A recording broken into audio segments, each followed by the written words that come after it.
95 days. So your kickoff or ours? Well, yours would be 94 days. Yours is 94 days, ours is 95 days. Uh-huh. We have a running clock on ours. Right, too, I think. Do you understand this? Yeah. Okay, here comes the, Well, yeah, and then there's, this is right here, total. yeah, if we send it to medical care, but now I understand Doug's expressed an interest for emergency management, but personally, I think medical care needs it more. I think and they were the first ones. Yeah, I think I understand your note. Oh, it's not my notes. Because it was clear. And then this is, Zach is supposedly going to the prosecutors. Right, Has a probate court contract, correct. okay? We haven't got anything on a new contract. His dad's gonna take over evidently June Right. 1st. But we don't have a contract, so we're not gonna have a contract to sign till the next meeting and all that. We'll have to watch for Okay, All right. okay, gotcha. What's this here? There, Oh, I think that this, yeah, I think this went to this because she's saying motion and then follow up with resolution for that. all right. Very good. Okay.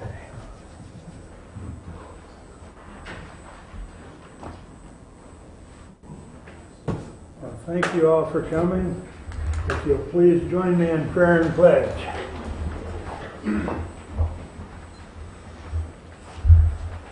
Heavenly Father, thank you for another wonderful day. It would be nice if you'd shine the sun a little more.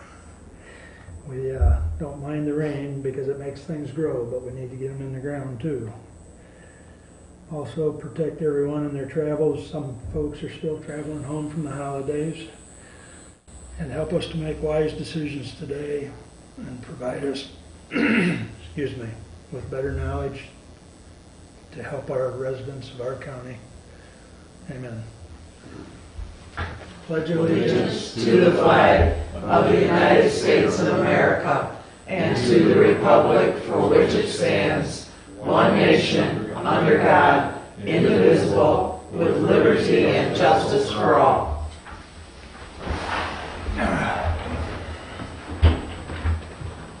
So it's no doubt or no mystery, Ruth and I, we always badger a little bit about Michigan State and Michigan, but the Big Ten as a whole is a family, and kind of sad news. It still evades my mind how people can drive the wrong way on a road over the weekend. M14 over there to the east, a lady driving the wrong way hit the assistant basketball coach's car from Wisconsin and killed his wife and daughter. So drive defensively when you're out there. It's not good, but so the Big Ten is mourning that loss as we go into the new week. But anyways, public comment. Anyone wish to address the board at this time? We'll have another public comment towards the end of the meeting. Seeing none, I would entertain a motion to approve the consent agenda. So moved. Support. Moved and supported. Any additions or corrections? Hearing none, all those in favor signify by saying aye. Aye. Opposed? Consent agenda is approved. Next thing is the correspondence. And it is listed on your agenda. Any comments on correspondence?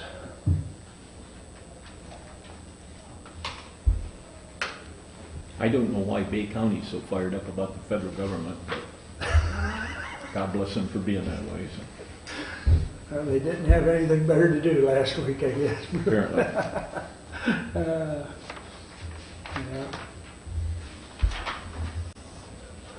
Okay. That moves us to regular agenda. I would like to add Stephanie to standing order. We have none. But we will add her there to bring us up to date on, I believe you've got this sheet at your desk. Delinquent tax anticipation notes? Yes, thank you. I was drawing a blank. Thank you very much, Bruce. Yep. Okay. I So would with move to that, approve the agenda as amended. as amended. Okay, Support. appreciate that. Any other additions or corrections? All right, all those in favor of the regular agenda as amended signify by saying aye. Aye. Aye. Opposed, same sign. Regular agenda is approved, and that brings us up to you, Steph. Moving right along. Good morning. I just wanted to bring you the results of our delinquent tax anticipation notes. We had 8 people bid on it this year. Last year there was only 4, so that's good. We've got more involvement there. Last year it was 2.913%, and actually this year, go back to last year, it was on $2.4 million. This year it's $2.7 million, and we got it for $2.25, with Century Bank being the winning bidder. So County National Bank was a close second at 2.27, but Century pulled up to the plate and got us a good rate. It's only going to cost us $76,021.25 in interest, which is down from this year about $20,000. Any questions? Bruce, I think you asked what I thought it would be a couple weeks, probably a couple months ago, and I'm pretty pleased with this bid, and so are our bid bond attorneys. So, Question. Stephanie, Century Bank and Trust indicated, or they figured out the interest and how much interest we would be paying. None of the other 3 did. no, I didn't Did get you that this year. request that? I did not. I did from the person that gave me the information. This year it happened through the email. Nobody came down. Usually someone comes down and opens the bids if we get any in the office, and that didn't happen this year. And he just typed it in the regular email, so I did ask for more information, and this is what is all I received. So only 2 of them gave up the interest rates. So you asked for that information and the other 3 didn't get it to you? Even after It wasn't you on asked? the information that he sent me via email in their proposal. Okay. The reason I asked, Mr. Chairman, is there's not a big difference between Century Bank and Trust and County National Bank. And I was just wondering, but you can see County National is the same interest from the get-go. 2.27 for all the different bonds when they come due. And Century Bank and Trust starts off low and then ends up higher the last 2. And I just wondered what kind of an impact that would have on the actual interest that we had to pay.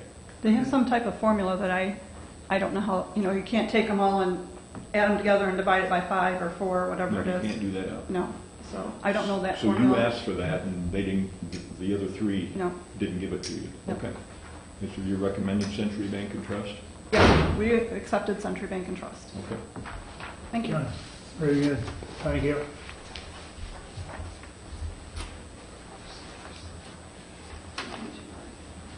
Okay.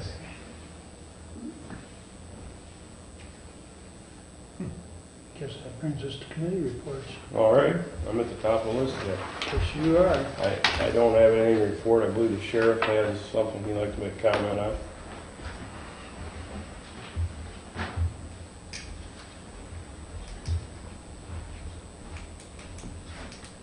Thank you. Good morning. This morning, I just wanted to bring to light an event that occurred this weekend with the shooting that occurred in our county. There's another case of the sheriff's office being taxed to the max with their people. We had 2 officers who were working, and immediately they were the ones who were dispatched to the homicide call, and that's the way it was sent out. And we were advised at the time that the state police were unavailable because they were on priority paperwork. And then a short time later, when our staff, we called in additional staff to, on an overtime basis, to cover for this event, we were looking to see if the state police had somebody to help cover in the county for other law enforcement services, and we were told then that they were on traffic details only.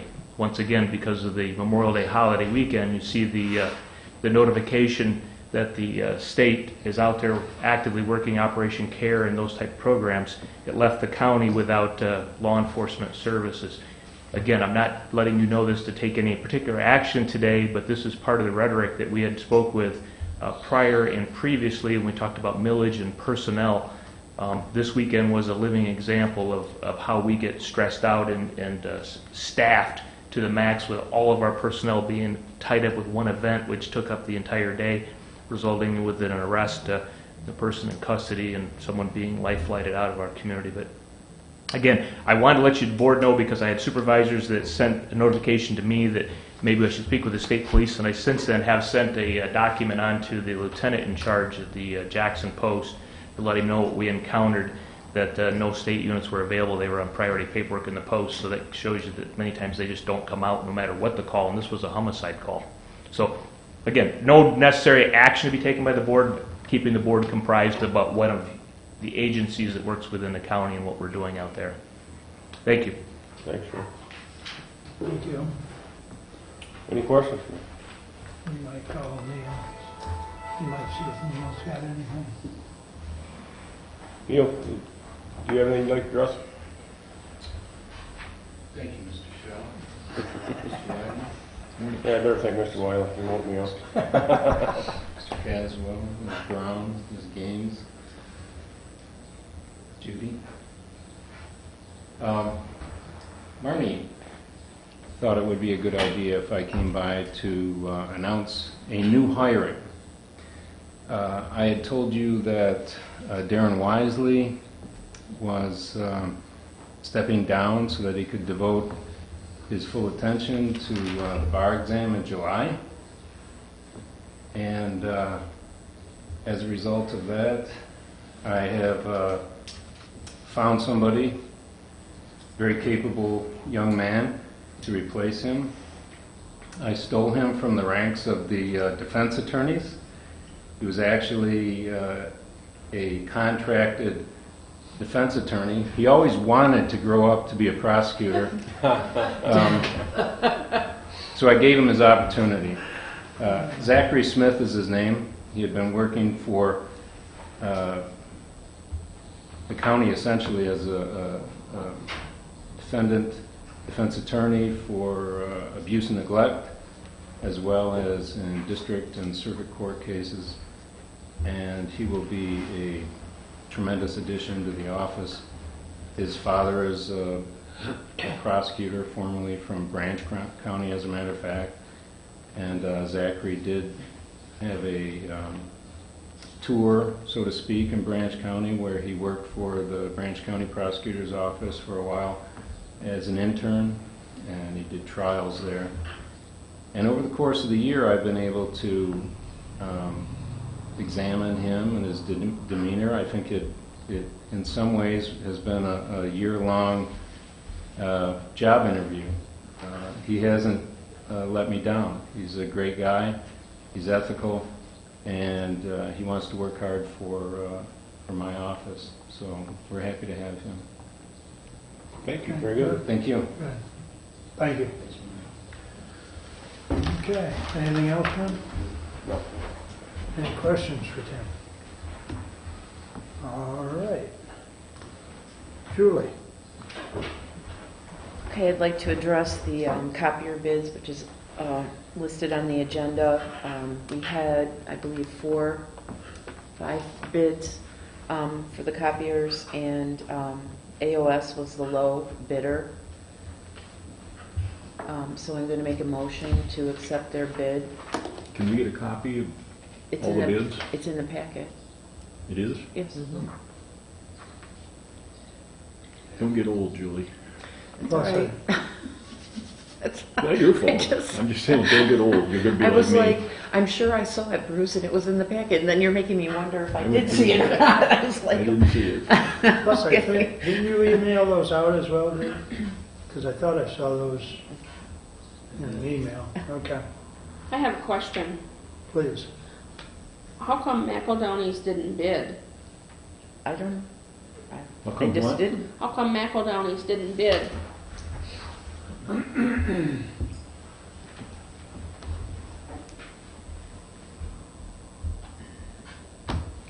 David, do you want to come up? I don't know the answer to that question. Brad is sitting there. I was in communication with Jeff McEldowney several times. He had multiple questions. I responded to those. And for whatever reason, he didn't turn anything in. We did the entire bid process through BidNet, the mitten process. And there were over 30, I think it was, 28 or 30 companies from around the country that downloaded the bid package, and we only got the 4 responses. So Brad, everybody had an opportunity. McEldowney is a different organization. J. McEldowney is a different organization than AOS. Make sure you understand that. And Right. so, anyway, Brad from AOS is here. Current office is not here. And that they were all notified as well that this meeting was being held today so that we could get the decision. And I don't have a problem with how they turned out. So I wish they would have been a little more together, a little closer, but they are what they are. this might have been a separate email instead of in our packet. No, Wasn't in the packet? the spreadsheet that I did with the results was in the packet. Okay. And Bruce, why don't I just give you mine, because I can always reprint it. How did it come to me? Technologically, I destroy things. Yes, I know. It was in the PDF. Years ago, I went to Yeah. Kent State for 6-week training in how to use technology in the classroom. And to this day, I don't know what I did, but I was working on a computer, an Apple computer, and all of a sudden, this great big bomb came up on it. And my people that were working with me said, "Don't touch anything." Who knows? And I've been that way ever since. So Yep. Understood. I can destroy anything that's electronic. So, yeah, I believe it was very early in the packet. Yeah, it's right there. It's like the 4th page, Bruce. It's So if it's you're on the first page. fourth. Fifth page, Fifth. excuse me. Okay, all right. See it right away? Thank you. Okay. Fine right by it. Take your fingers and it should rotate. Yeah. But anyway, AOS was the What's low. rotating, his device or him? Yeah, the device, it should turn it sideways. Did you try to make that motion? So you recommend an I did make a AOS? motion, nobody supported it. Restate. As I said 3 years ago, I don't necessarily like the bidding process with copiers, so I'm not going to bail you out on that, but I have no problem with AOS and their service Okay. so far. What are we paying now? This is less, isn't it? That is at the bottom, the very bottom row 17.7. is, Now we're getting it for 13.7. yes, 22%. That's very impressive, Mr. Holcomb. I aim to. May your wife appreciate you even more. Well, no comment. I don't think that has anything to do No with it. comment. That's good. Are there any other Thank you. questions? I have a question. Motion. Did you make a motion? I did make a motion, and I was waiting for support before I'll we second that. discussed. I'll second Okay. that. Bruce Okay, thank you, supports it. Bruce. Thank you, now we can continue, thank you. I have a question. When we voted on this is a 3-year contract. Correct. Right? We voted on this 3 years ago, and there was some question about the service time and how long it takes them to respond and things. Now that we've done this for 3 years, how is that going? It's been acceptable. It's been acceptable. Okay. We've had, the only time that we really have any kind of problem with service times is such as Friday afternoon Right, of a holiday weekend, at 2 o'clock in the afternoon, and of course, somebody that's when says, something breaks. it's right. not working.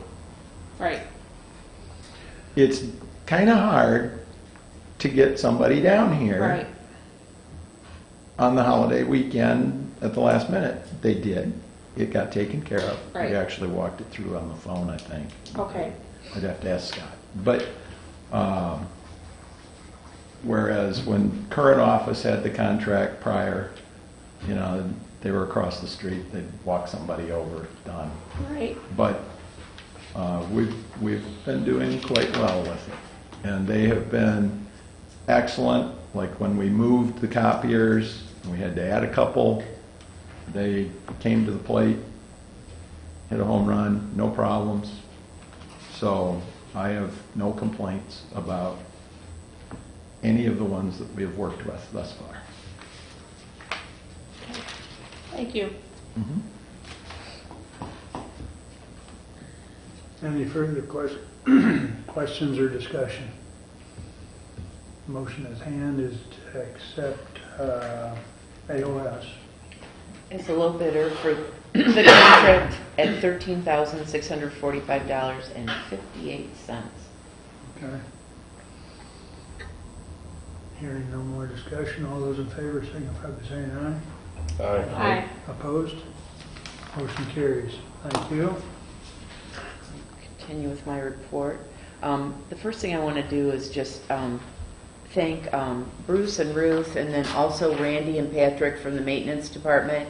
I kind of got tasked with interior decorating since I'm in charge of facilities, and they've done a really nice job of putting up some of the photos of past commissions and so forth that we've had, and it kind of shows the history of what's happened, not every year obviously, but a multitude of years, and I really appreciate everybody's effort in that. So it looks very nice. Moving on. Okay, so I have a huge list of things to report. But the first thing is, at the road commission meeting on Thursday last week, the Daltons came in, which is the company that does the spraying of the brush for the county. We had a long conversation with them at that meeting. They most likely are going to be used again this year. They cleared up a lot of information on the types of chemicals that they use, which are non-restricted chemicals, which was nice to hear, according to the DEQ and EPA for this type of spraying. The Road Commission is going to try to not use as much spray as before, and to make sure that they are backing off around and leaving a nice buffer around water areas, wetland areas. Also, people should know that they can contact the Road Commission so that if they do not want their property sprayed, it is supposed to be for valid reasons, such as a health reason, or if you are organically growing things, or you have bees near the road, that type of thing that can possibly be sprayed. But the other thing that's really important that people should know is the Road Commission has stated that if you clear your property from the edge of the road back a minimum of 10 feet, your property will not be sprayed. So if you really don't want the spray on your property, that's all you have to do. And I don't think it's a, insurmountable requirement. So I just want people to know about that. Moving on, the Planning Commission, we had a meeting last week on Monday. We had several PA 116 requests and some different zoning requests from Somerset, Reading Township. I received another one today. We'll have a next meeting on July 15th, which we're going to redo our bylaws, just update them so that we can be ready for next year when we have to update the county master plan. That's that. Let's see here. Just in conjunction with that, I attended a zoning board meeting at the city of Jonesville just to see, how they handle things, and talk to the city manager a little bit about that. Bruce and I are continuing to work on the ambulance contract. We met with the attorney to go over our draft of what we had from our original meeting, and we're going to continue to work on that.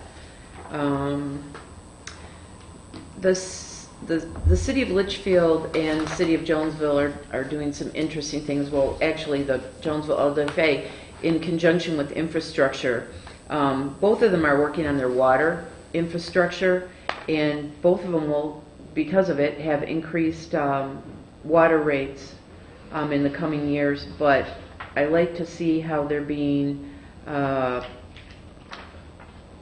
proactive in making sure that they're going to start raising their rates minimally over the next few years so that they have money when infrastructure problems happen. So this is good. This is a good thing. And also in Jonesville, the LDFA is contributing $25,000 a year for the next 10 years to help support their improvements on their iron removal plant and upgrades to the meter infrastructure for that. So I thought that was also impressive. Economic Development Partnership, I attended the Trends Luncheon where Brian Cayley spoke. He's now the head, our former Lieutenant Governor, who's now the head of the Small Business Association of Michigan. He spoke on Michigan Entrepreneurship Scorecard, which was a very interesting talk, and you can look that up on the SBAM website. And Sue from the EDP will be here at the next meeting to present for the Economic Development Partnership. 911 Emergency Telephone Services Board. I just wanted to let everyone know, maybe you saw in the paper, that they delivered their first baby over the phone, which was really an exciting and successful event. So it's something that happened recently, and we just want to congratulate them on doing such a nice job on that. That was fantastic. Also, Ruth and I went to the Michigan Works meeting, and the biggest news coming out of there is they are actually bringing their managing of their financing in-house, and they expect to save close to $1 million over the next 4 to 5 years by doing that, which is great because then that can be put into actual workforce development instead of having to pay somebody else to manage that. And the final thing, I think, my list, is I just wanted to remind everybody that the secondary trauma and first responders and responding to mental health crises class is May 31st from 8 to 4 p.m. at the Hillsdale County ISD. And I have a flyer if anybody wants more information about that. That concludes my report. And that's not your final thing. It's not. What did I do? What did I leave off? Since facilities and the vehicle. I'm sure Randy's discussed with you about the vehicle. The truck that, no? No. I can tell from the look on your face. No. And I saw Randy this morning too. So, I think we briefly touched on it last meeting, but there's a vehicle that's being replaced. Correct me if I'm wrong, but this vehicle's being replaced by one of the lease vehicles. That's correct. Yes, sir. Okay.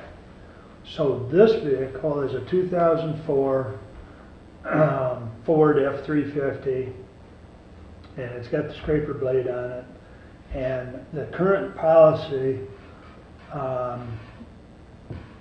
basically gives us the authority, and help me out, Derek, because I know you and I have talked about this policy, but the truck needs to first be offered to other departments, Yep. other county departments.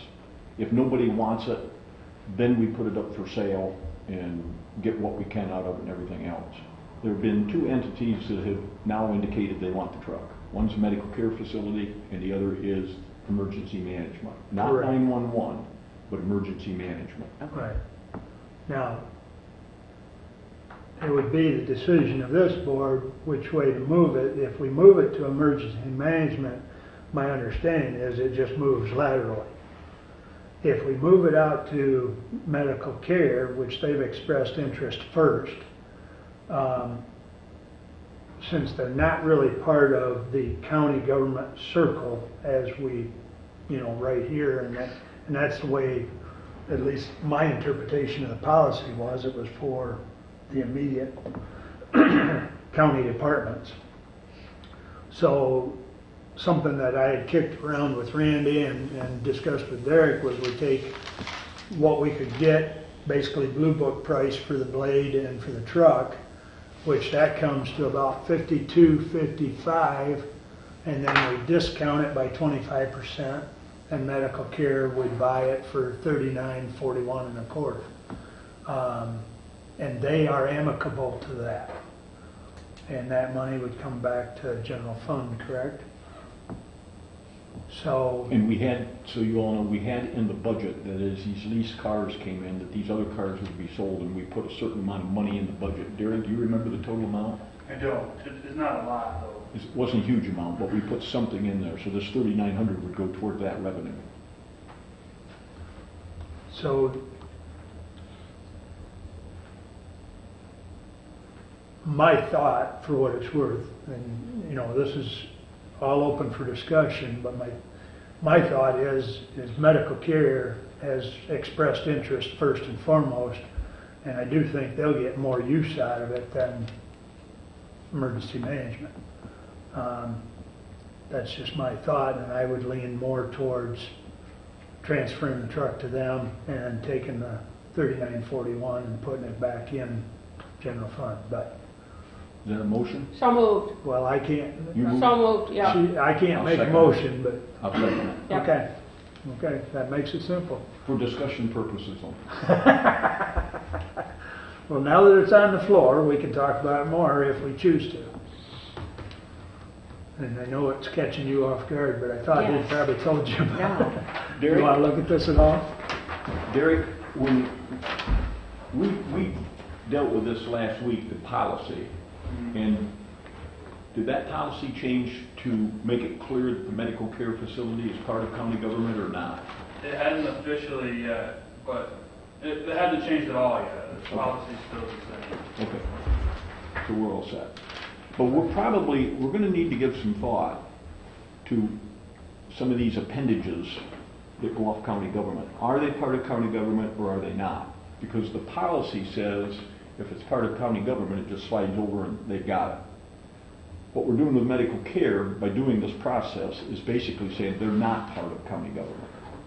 Okay? And they fund themselves, they're totally separate, and so on and so forth. But we probably need to think about how we want to define some of these appendages. Now, emergency management gets their money from us, so they are definitely part of county government. Okay?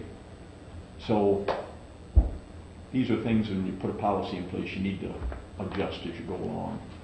Well, I guess my thought is,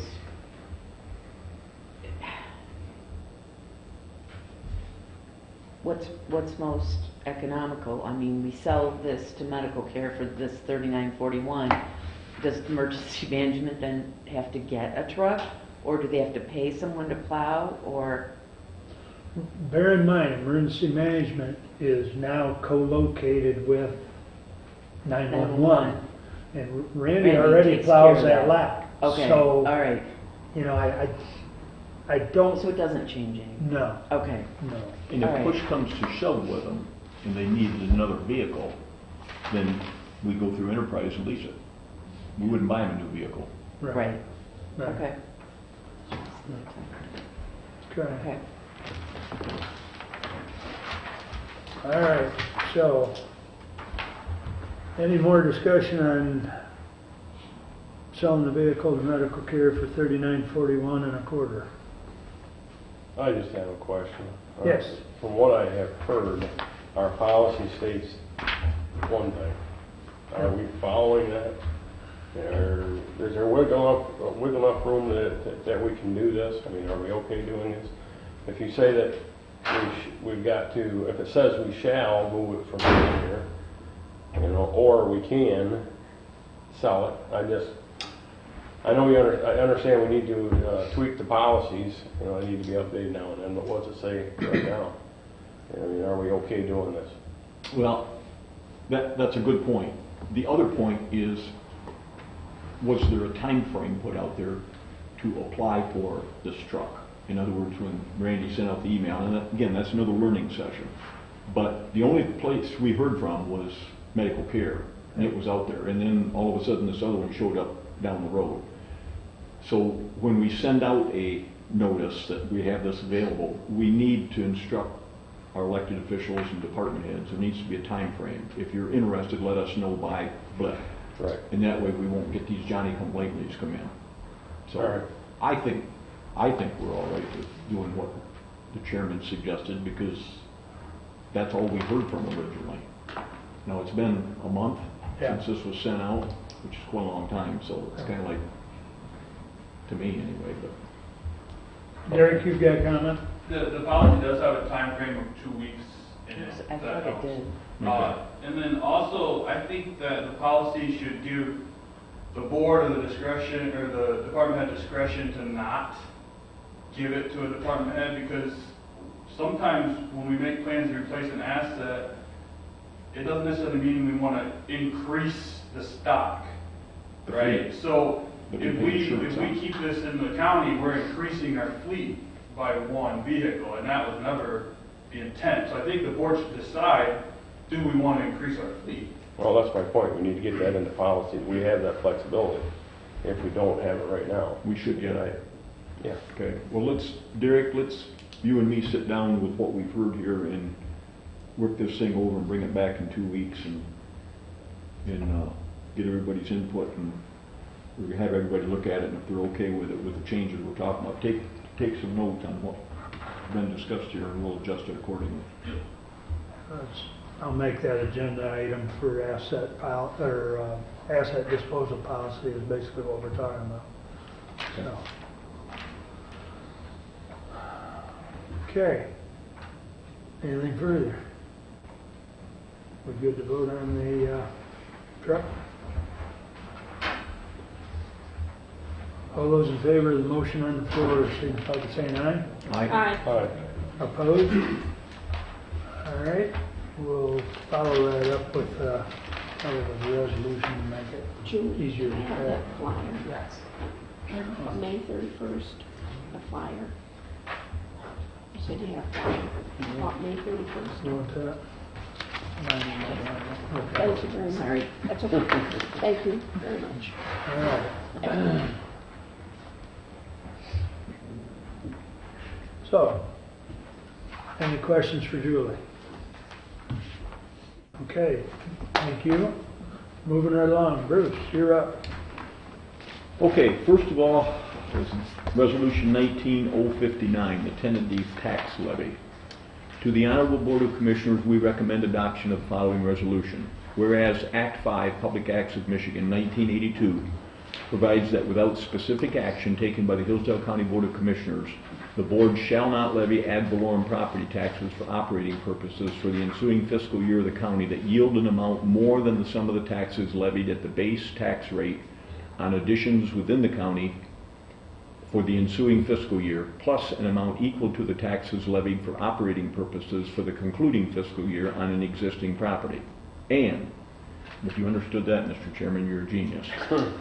Whereas said Act 5 provides that the Board of Commissioners may approve the levy of an additional millage rate within the present legal or authorized millage rate only after providing a certain notice to the public and holding a public hearing for the purpose of receiving testimony and discussing the levy of an additional millage rate for the ensuing fiscal year. And whereas the Board of Commissioners, after careful examination of its estimated operating expenses and estimated revenues for the 2019 and 2020 fiscal years, has determined that the best interests of the county may require the levy of the additional rate of .8390 mils to provide sufficient revenue for the county for operating purposes for the ensuing fiscal years. And whereas the maximum millage for the Board of Commissioners may levy is 8.0489 mils, now therefore be it resolved that the Hillsdale County Board of Commissioners, pursuant to Act 5, proposes a tentative levy not to exceed 8.0489 mils for operating purposes in tax year 2019, revenue for fiscal year 2019 and fiscal year 2020, which includes an additional millage rate of .8390 mils. Respectfully submitted, Bruce Caswell. I move for the adoption of this resolution. Support. Okay, Mr. Chairman, Nick, are you here? I'm here. Why don't you come on up? First of all, I want to clearly state for the record, all of you need to understand that the millage rate for the county, what we get as county commissioners and what we're able to expend is not the 8.0489 mils. Okay? You have in there the millage rate for the medical care facility. You have a millage rate for the ambulance services. You have a millage rate for the mental health services. Those are all included in this 8.0489. And I asked Nick to give us a sheet, which he's indicated that he's given to us here. It's in our packet that you sent to us? Correct. Okay, so if you turn in your, if I'm able to find it, which could take years. It's number 2 in the correspondence. Oh, okay. Over here. There's actually multiple places in these millage rates that you work throughout.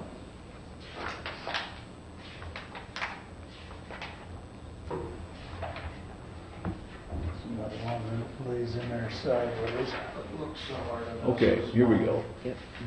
Yeah.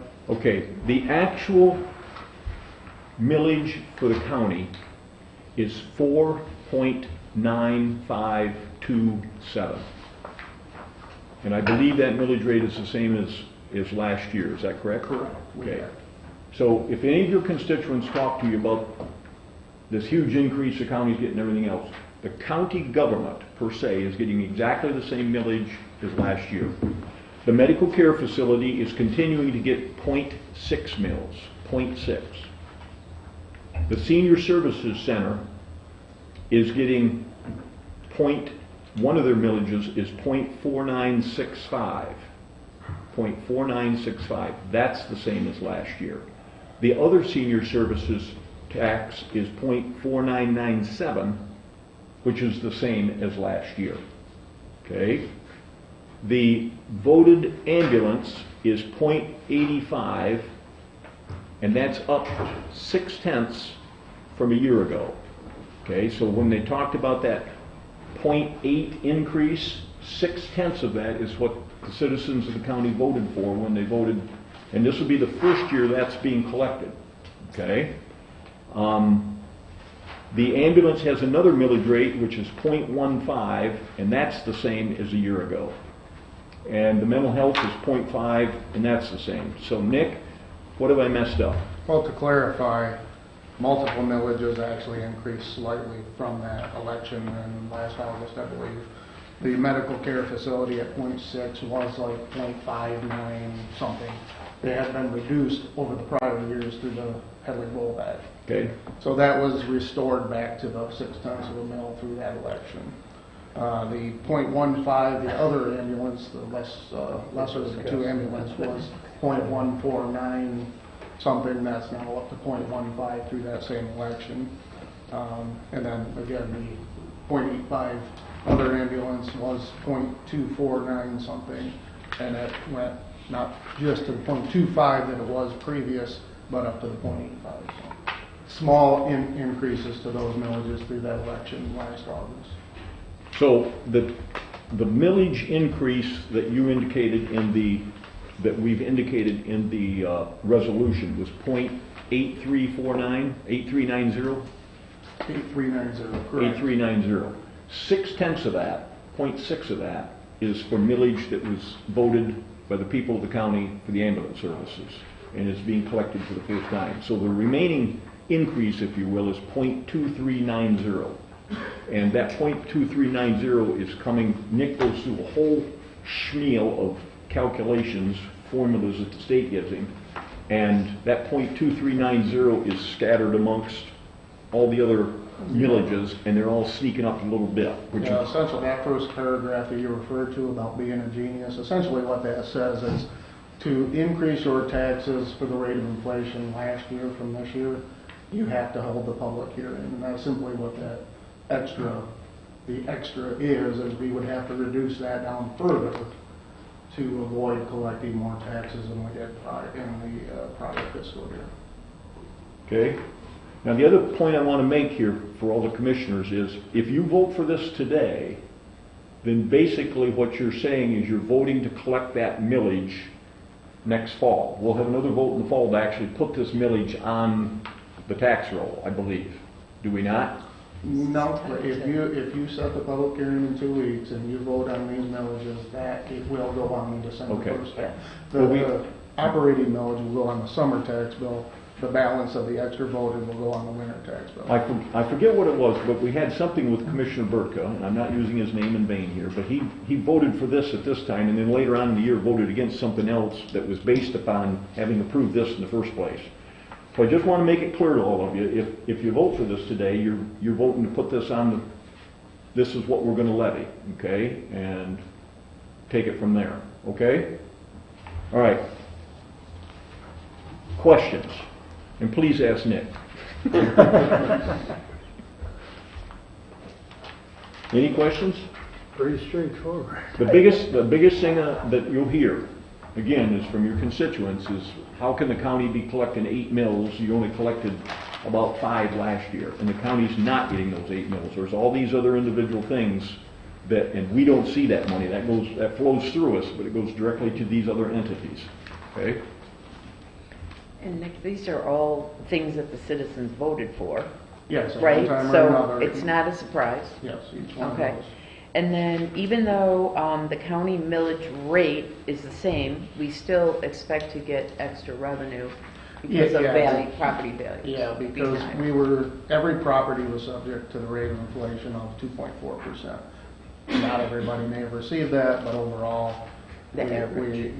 were subject to 2.4%. Okay. So most properties that received that 2.4% increase would likewise see roughly a 2.4% increase county millage on their tax bill.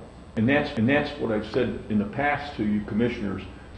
Next year, if everything is steady Eddie, we probably will be looking at somewhere in the neighborhood of $225,000 additional of general fund money from the property tax. Now, from the revenue sharing from the state, we'll probably be lucky to get 8,000 more. They give us about 950,000, something like that. That'll be a very small increase. Any of the increases we've got in past years have all come from the property tax, and 225 sounds like a lot of money, but it's about 2% of our budget. So it's not a huge amount when you look at increases in health insurance and so on and so forth. It goes pretty quick. So.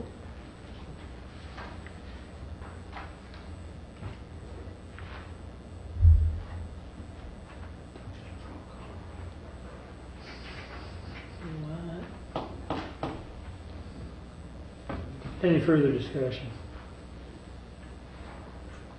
I guess for the record, let's do a roll call, please. Commissioner Shaw? Yes. Excuse me. Commissioner Brown? Yes. Commissioner Gaines? Yes. Commissioner Wiley? Yes. Commissioner Caswell? Yes. Okay, resolution passes. Now we must set the Okay, we'll go on to hearing. 19060, if I can find it. Please bear with me. Okay, 19060, resolution. To the Honorable Board of Commissioners, we recommend adoption of the following resolution.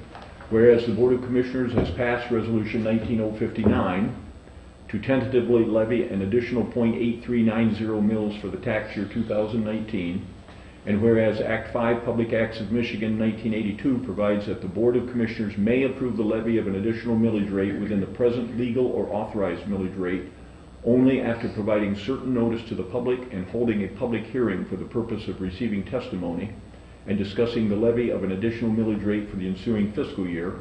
Now therefore be it resolved that 1. A public hearing shall be held on June 11th, 2019 at 10 a.m.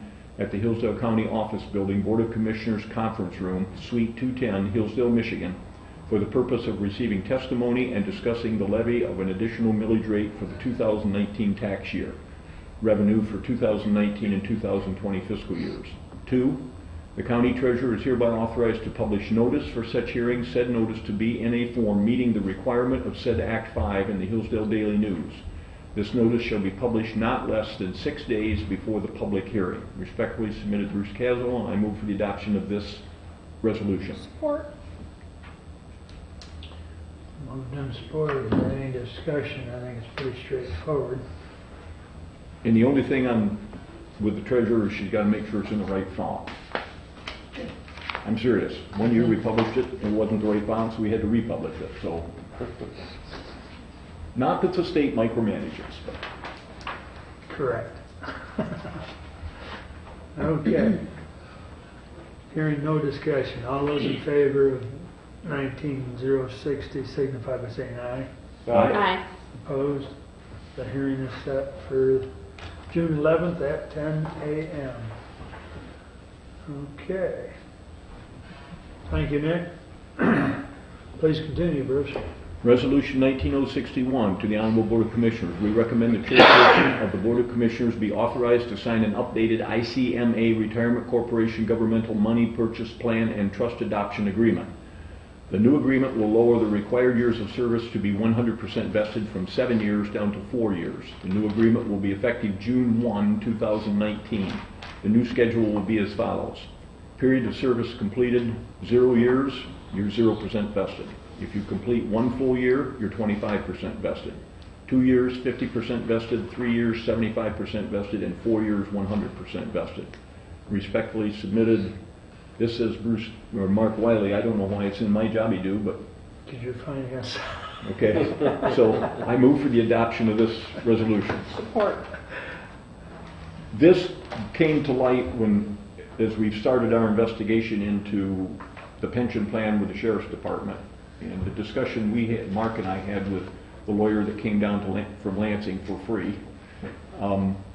And we talked about the fact that this whole thing was a 7-year vesting right now for employees. And he told us, he said, almost everybody now is 4 years. He said the max he's ever seen is 5. And so this is just to change it. And this is so when an employee leaves, for instance, you're an employee, and if you're in here 4 years and then you're done, that's 100% vest you take everything with you, okay? Other employees, the same thing. And as it stands right now, it's like 16%, 16 2/3% per year, because it's a 7-year vesting. And quite frankly, I think it's only fair to people that when they come in, they should be able to take their money with them in a much sooner manner. 401ks are the way everybody's going now, and it just allows people to take it with them. And it's not going to have a significant financial impact on the county, because most of the employees that we employ stay forever. So it's not going to make any difference one way or another.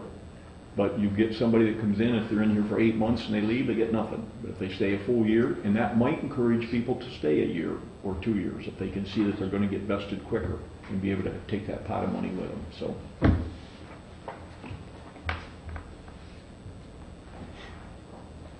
Derek, I was just looking, did we change the max percentage that an employee could put in there? No. The document that I was working with Jason that you saw, Right. that document doesn't have a max percentage anywhere other than the legal max, which is 25%. And Correct. we're talking after-tax voluntary contribution into the 401A specifically.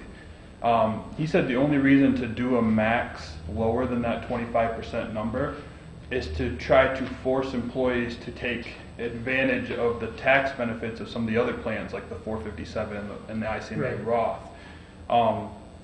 But if we're going to have a 10% or a 15% max, we're not really doing that anyway. Because I mean, to me, if you were going to do a max lower than, I would almost put it at 0%. Because that's the only way you're really going to force people to use these other plans. Right, and diversify, yep. But he did say that we might want to consider putting into our employee handbook personnel policy encouragement towards those other plans, the 457 plan and the ICMA Roth, because they do have better tax advantages when it comes to time for withdrawal than the 401A does. Right. But currently, most of our employees put anything extra on top of their 2% mandatory into the 401A. There's not a ton of employees that take advantage of these other options. So no, currently nothing has changed with that. The max you can put in is 25%. Right, and that's via federal regulation. Right. Yeah. Now, we've always kicked to employees that the max is 10%. I think that's just something we do. I don't think it's really written anywhere that I've seen. So going forward, if an employee wants to put in 15 or 20, they can. I would say yes. Yeah. Okay.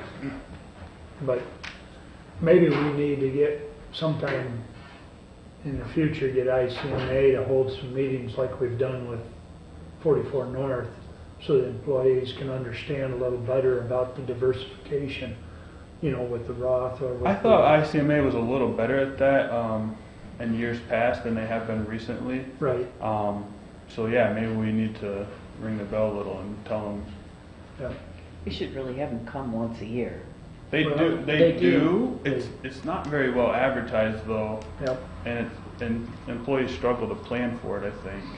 Yeah, a few years back, we really had to kind of fight to get them here and get them in front of the employees because they had, and then they were good for a few years and now they've kind of dropped back. So yeah, we'll have to, if you'd rattle their chain a little bit, Derek.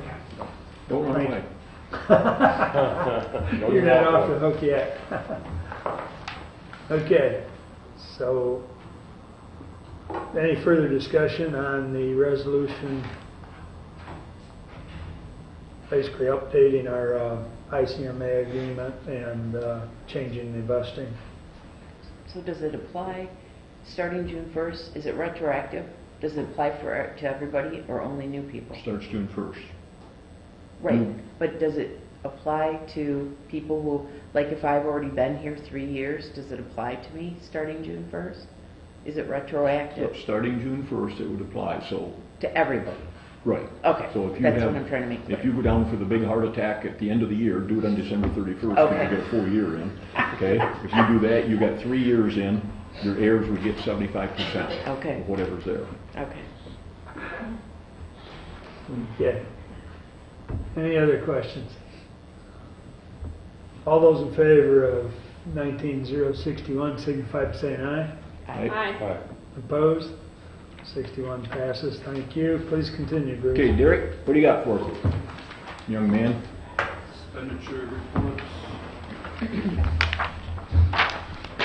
Thank you. Thank you. Yep, one more, Derek. Sorry. Well, usually I print mine out, but I didn't have one printed out. I'll share with Mark. 'Cause I've That's got my mine. fault, Marnie. I didn't get them printed out. That's okay. That's why. I apologize. Now, before you get started on this, you hand it out, give everybody time to look at it for a minute. Can you explain to us, maybe you don't know off the top of your head, the situation with the county car, what we've spent and what we've saved? I believe the save number so far is around $500, a little more than that, I think. And I think that's off of like 6 uses, 5 or 6 uses. And the cost of the lease is what? Right around $390, I believe. $390. So in Per 1 month. month, we've had it about a month, right? Yeah. Did that get the other stuff that I ran around with last year or last week on? Yep. Okay. So in 1 month, we've saved $510, and the lease costs $390, so we're $110 to the good. Okay, so it's a pretty good deal. And I told Derek, in the future, you came in and wanted to use it, and I'd already reserved it. And I told him in the future, I said, if I'd ask you and any of the rest of you want to use it, then you all have him give you the car, because I don't charge the county as much. I'm just doing the 40 cents that I ran it and raved about earlier in the year a mile, as opposed to 58. So it'd be cheaper to leave me out in the cold and let you guys go ahead and do your thing. So Well, are we going to discuss this on the travel policy? on the what? When we do the travel policy? Are we going to Yeah. discuss this more? Because I want to talk about a couple other things having to do with it. We can get to that. Okay. Okay, go ahead, Derek. So this is just the similar rundown to what I always give. I've marked departments who have used more than 33.3% of their budget to date. Again, this is just a gauge to try to pinpoint areas of concern or explain reasons why it's not a concern.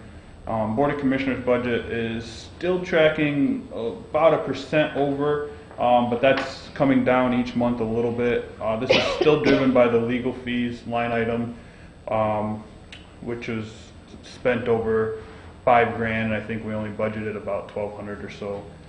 That's the driving force why that's tracking over budget. Information technologies tracking over budget. Maintenance contracts, about 59% of their maintenance contracts have been paid to date. A lot of those are paid at the beginning of the year. That's the main or pretty much the sole reason. County survey and remont, those are usually spent in large chunks, and again, that's all 100% reimbursable. So if any of that does go over budget, we will see that pick up on the revenue side. MSU Co-op, this is always seems to be tracking ahead. That's because the rent is paid in advance and the quarterly contract is paid at the beginning of each quarter. So through April, we've paid 5 rent payments and 2 quarterly payments on the contract. So really, when you factor that in, it's right in line. Election budget, this is because of the ballots for the May election. Marnie is able to reimburse a lot of this back, which we budget for as well. 11,000. I was able to go back. Like I say, well, we budget for that, so it's not necessarily a pickup. It's planned. It's all planned. So, bus garage is tracking 0.4% over budget. That's all utilities. I don't think there's a huge risk there. The courthouse office building, the elevator contract has already been paid, and there was one maintenance item. It looked like it was right around $1,300. I hadn't had a chance to, I think Randy brought it up to me once, but I can't remember exactly what it's for off the top of my head. So I'll have to get that information to you. And I think we only budgeted like $800 for repair and maintenance, so that's potentially a $500 swing there.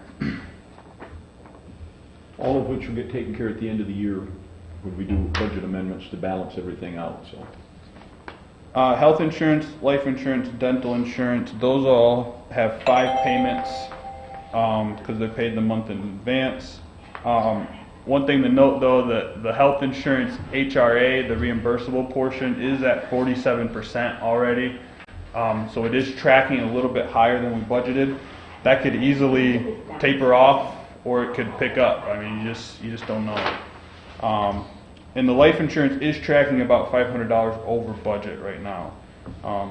And that just depends on employment and who's employed. That's mainly sheriff employees that it's all sheriff employees that get the life insurance. So,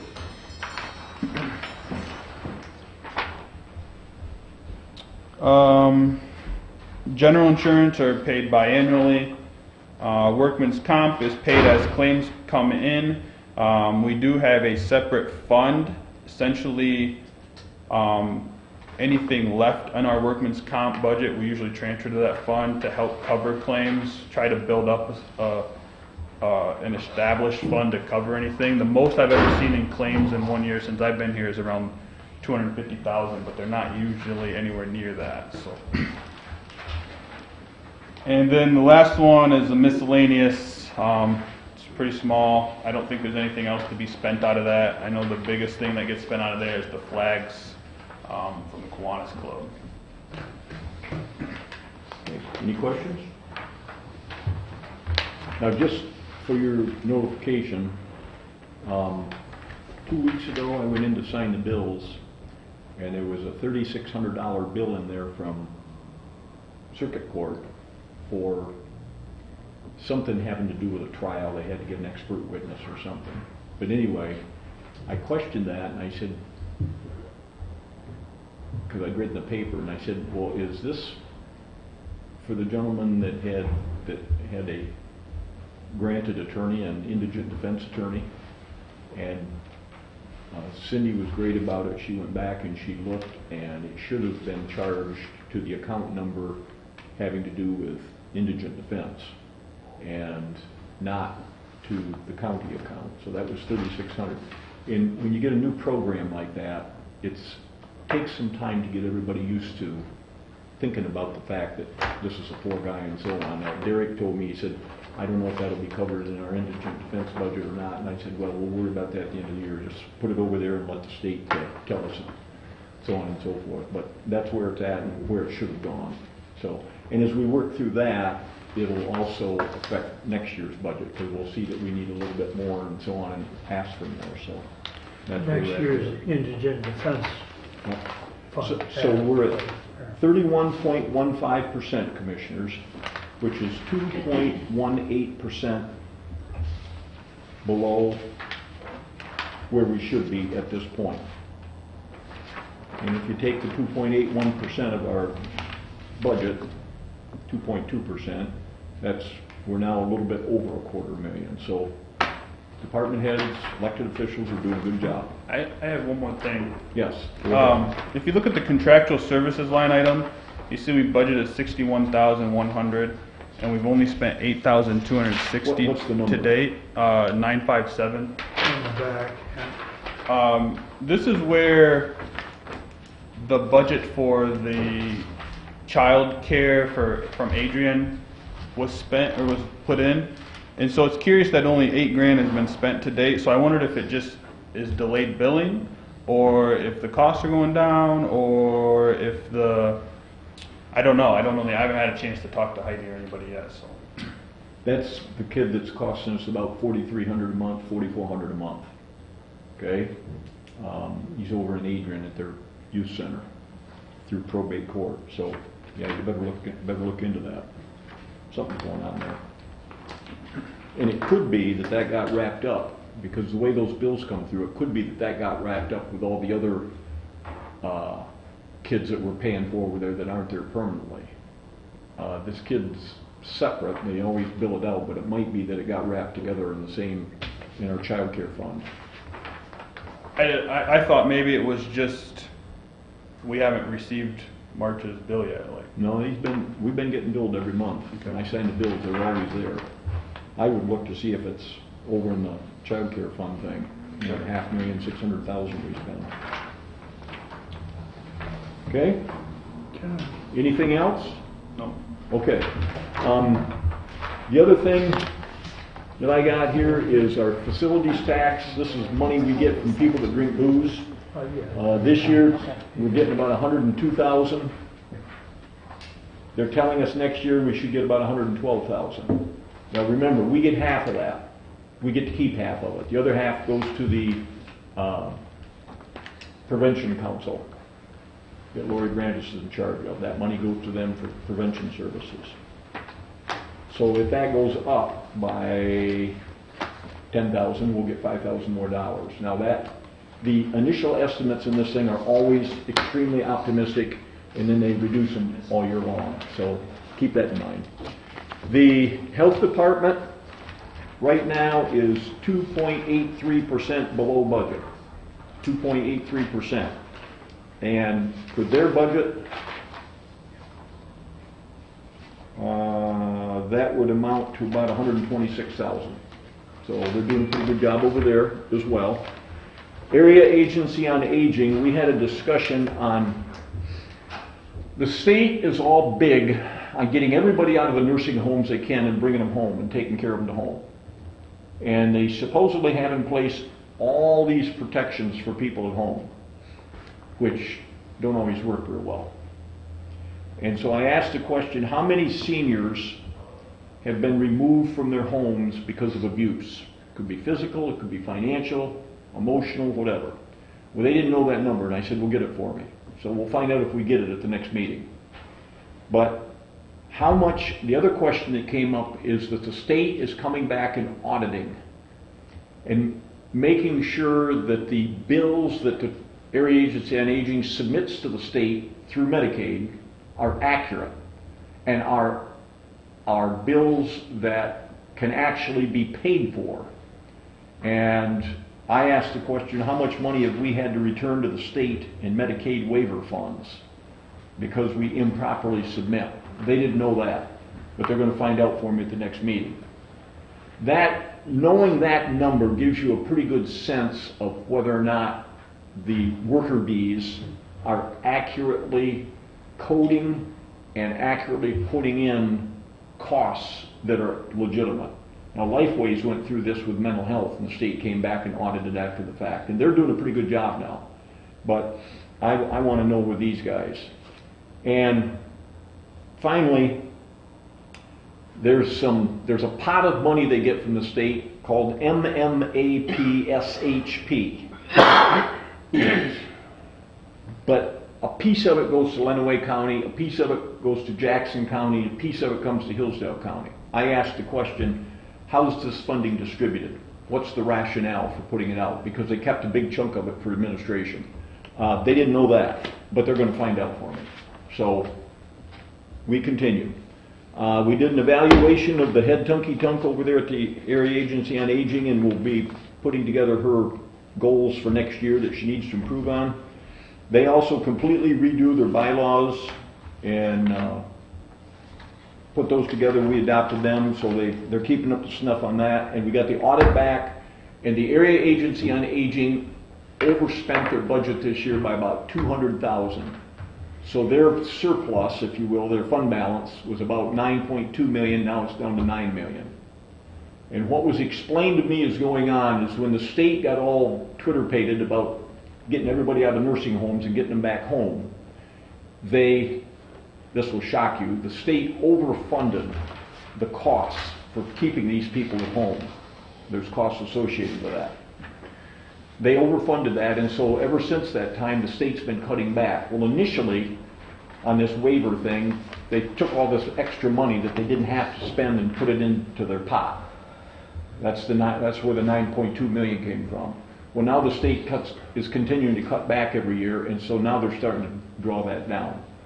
I know it's shocking that the state would cut back on monies after they get a program going, and yeah, Julie mentioned the ambulance thing. We went and talked to the lawyer and sat down and talked with him for a couple hours.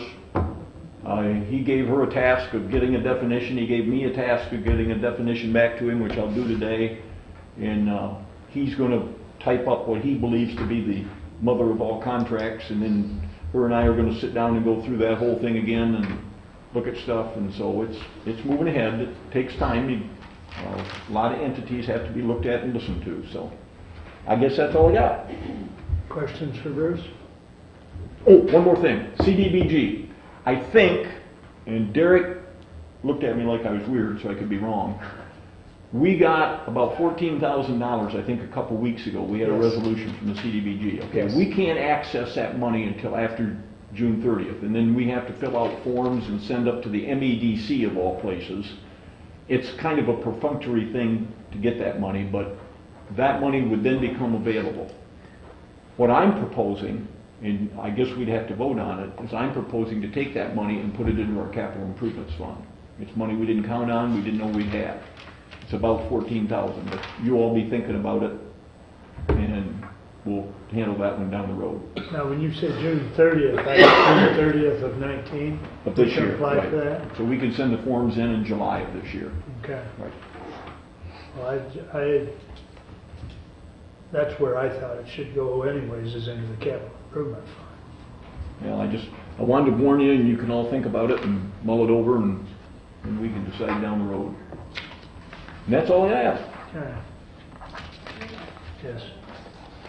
Marty? Do we have to hang on to that 14,000 for at least a year before we can disperse it? Well, I gave all that stuff to Derek downstairs, but the year ends June 30th. In other words, we get it through this year, and I believe the year ends in June 30th, but you may be right. I'm not Okay, gonna, it's not when we receive it and a year after that, it's... I don't think so. I think it's a year after the end of their year, which ends June 30th. Oh, okay. I believe. I could be wrong. And Jerry will send those forms in, or? And if I am, I'm not buying you a steak dinner. You're gonna have Jerry send the forms in, is that Yep. it? Okay.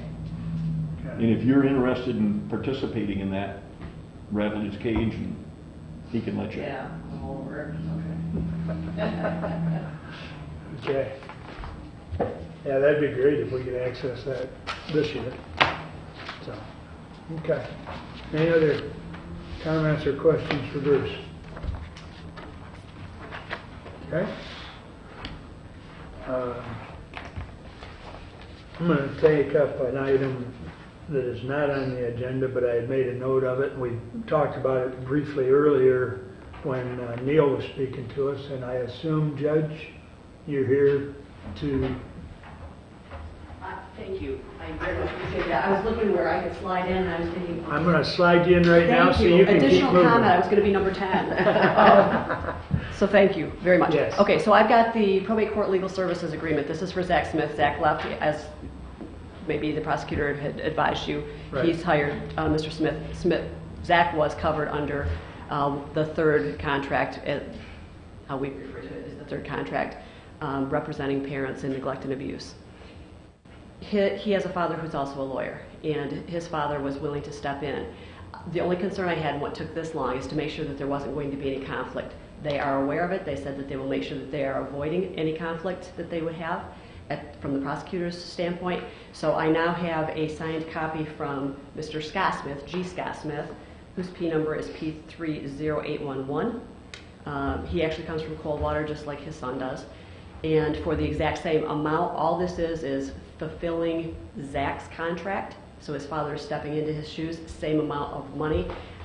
When we ran the contract, we forgot to give him the boost from the $2,000 to the $2,500. That's why you saw Derek run out to check to verify that it is in fact $2,500. He indicated it is. So we've got an appropriately signed contract, and we're just looking for the approval from the board so that I can sign the stack of neglect and abuse cases that are pending, indicating the substitution of attorneys. Now, if I recall correctly, when we worked out that contract with Zach, it was a 3-year contract.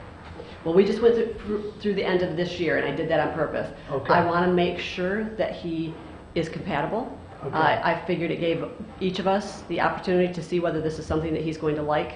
He had been a prosecutor, so he knows what those cases are like. Yeah. And we'll deal with that probably in 3 months. We're going to know, and so is he. Okay. Because I am correct, though, the original contract with Zach was for 3 years, wasn't it? Don't know that for sure. I'm pretty sure. Yeah. I was. I thought it was 2? I thought it was 2 as well. Okay. Okay. I knew we had done more than one because that was one of the discussions I had with him on that, because he did want a little more money than I was willing to give. Yes. So we tied him into 2 years, but, okay. That's And fine. I'll express that if this is a good fit, which I am anticipating it will be. I'll do my ever-loving best to keep him at that same rate. Okay, good.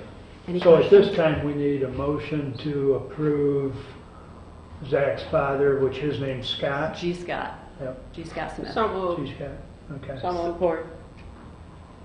Moved by Ruth and supported by Julie. I think the judges explained it. Is there any further discussion? Are we going to get something in writing? You will. What I have here is, and you could actually sign this if you wanted to, it would have your original signature, and then when I get the original back from him, this was faxed by the law office of J. Richard Colbeck, I believe that this is in fact his signature. So I So just we'll wanted all to have get- something to We'll work all with get today. copies, yeah. Yes, and so either we can wait till that comes through. Yeah. I'm good with it, but I just want We'll make sure, everybody gets copies when. yeah, it'll be in the packet. Okay. So do I have the okay to go ahead and sign all of those substitutions, We have appointing to him? vote. Is there any other discussion on the motion? Hearing none, all those in favor signify by saying aye. Aye. Opposed? Yes, now you may sign your packet. Thank you, sir. I appreciate that very much. Thank you for fitting me in today. Yep, Have a thank lovely you, day. Thank you, Yep. thank you. Is the youth home working out okay? It was beautiful. If any of you haven't been out there, please go take a look. It was awful that it was shut down as long as it was, Okay. but we are finding the silver lining in it.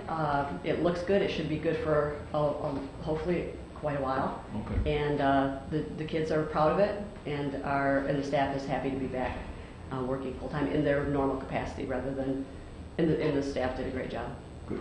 I think we should. Is it possible for us to schedule a time when the commissioners can go out there and do like a tour similar to like what we did at the sheriff's department?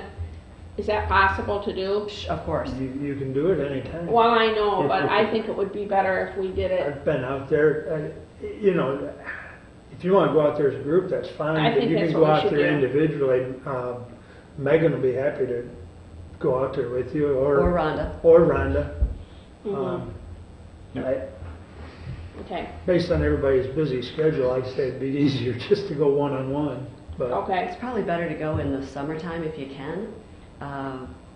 We've got the greenhouse all up and running, the gardens look good, those kids work out there. They do a phenomenal job, and as you are also aware, we have the students going out and picking up bottles at the MIS after they have events, and they get that money and they put it back into the youth home, which gives them a sense of pride. So we appreciate them doing that, and it's good for them.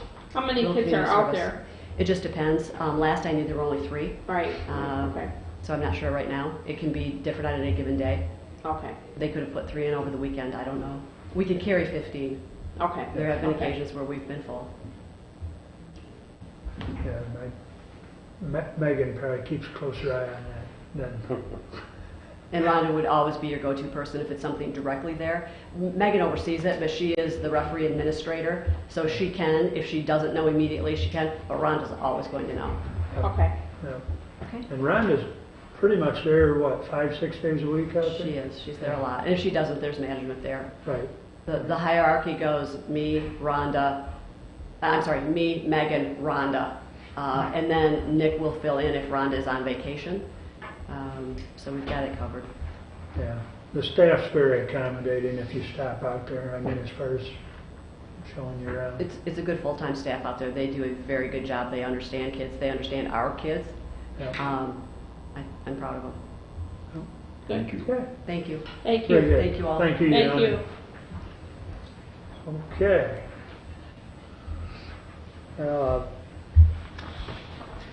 I'm going to take care of a couple miscellaneous things before we get into the 2 action items, because I know we're going to spend time on those. We're just going to skip her. I was just thinking that, I'm like, did we give a report? I missed it. What happened? I wanted to grab it, as long as Derek's still here, there's, Derek and I have been talking, and Derek, could you update me on, has John O'Connor gotten back to you on any dates? I just got an email this morning from Gina, Okay, asking me for dates. okay, So do you have any in mind? I'm wide open. What the discussion is we had those group meetings for the HSA, and there's been some feedback that some of the employees would like one-on-one type meetings where there's a couple staff members from 44 North here, and they can sit down with the employee and go over it on a one-on-one basis. So if you're single or married or a family, you can kind of get a picture as to how that HSA is going to work for your situation. And so that's what we're trying to facilitate. So I guess I'm okay with any dates in June. I don't know, Jody, you got any recommendations as far as a better day than another? Mondays are busy for circuit court, Thursdays are busy for probate court. I don't know about district court. I guess you probably have to check, get a feel for departments. Maybe if you got a feel for who would want to meet with them and what department they're in, then that way you can maybe schedule the days that way. Good idea. Okay. There you go. Okay, thank you. Now I'll hop back to Ruth. Okay, all right. I scheduled the next community conversation for June the 12th at 9 a.m. at Jelly Beans, and it's going to be City of Hillsdale Treasurer Peter Merritt. June the 12th at 9 a.m. at Jelly Beans will be City of Hillsdale Treasurer Peter Merritt. Now, I have to talk about something. This has to do with the Human Services Network, HSN, okay? Now, at the last meeting, we did a conversation, we had a great big meeting at the senior center about collective impact. And what they did was they brought in nonprofit network. Let me look at this for just a minute. Okay, thank you. They brought in nonprofit network, which is Regina Pinney, and they had Victoria Reese there, and they had Sharon Castle there, and we were there for a few hours at the senior center. And what's going on with Human Services Network is, for a long time, our meetings would consist of taking turns, and every meeting having one person give a presentation for a little while, which is good. But then the rest of the meeting, we were going around the table and just giving announcements, like when our next fundraiser is or whatever, and like that, which I think some people might question if that's a good use of our time or not, because you can send announcements out on email, or you can print them up on a piece of paper and give them to everybody, or do whatever to get your announcements out without sitting there and everybody taking time to announce everything. So what happened is Clint Bruger took over CAA and came over here from Lenawee and is coming to our Human Services Network's meeting now, representing CAA as Clint Bruger from Lenawee. And he brought this idea over with him of collective impact. Let me look at this just for a minute. Thank you. Like right here, he gave us a paper. This is Lenawee. So this is an example from Lenawee that he talked about. Now, collective impact is not a new idea. Collective impact is around the world and around the United States. It's not a new idea. But what collective impact is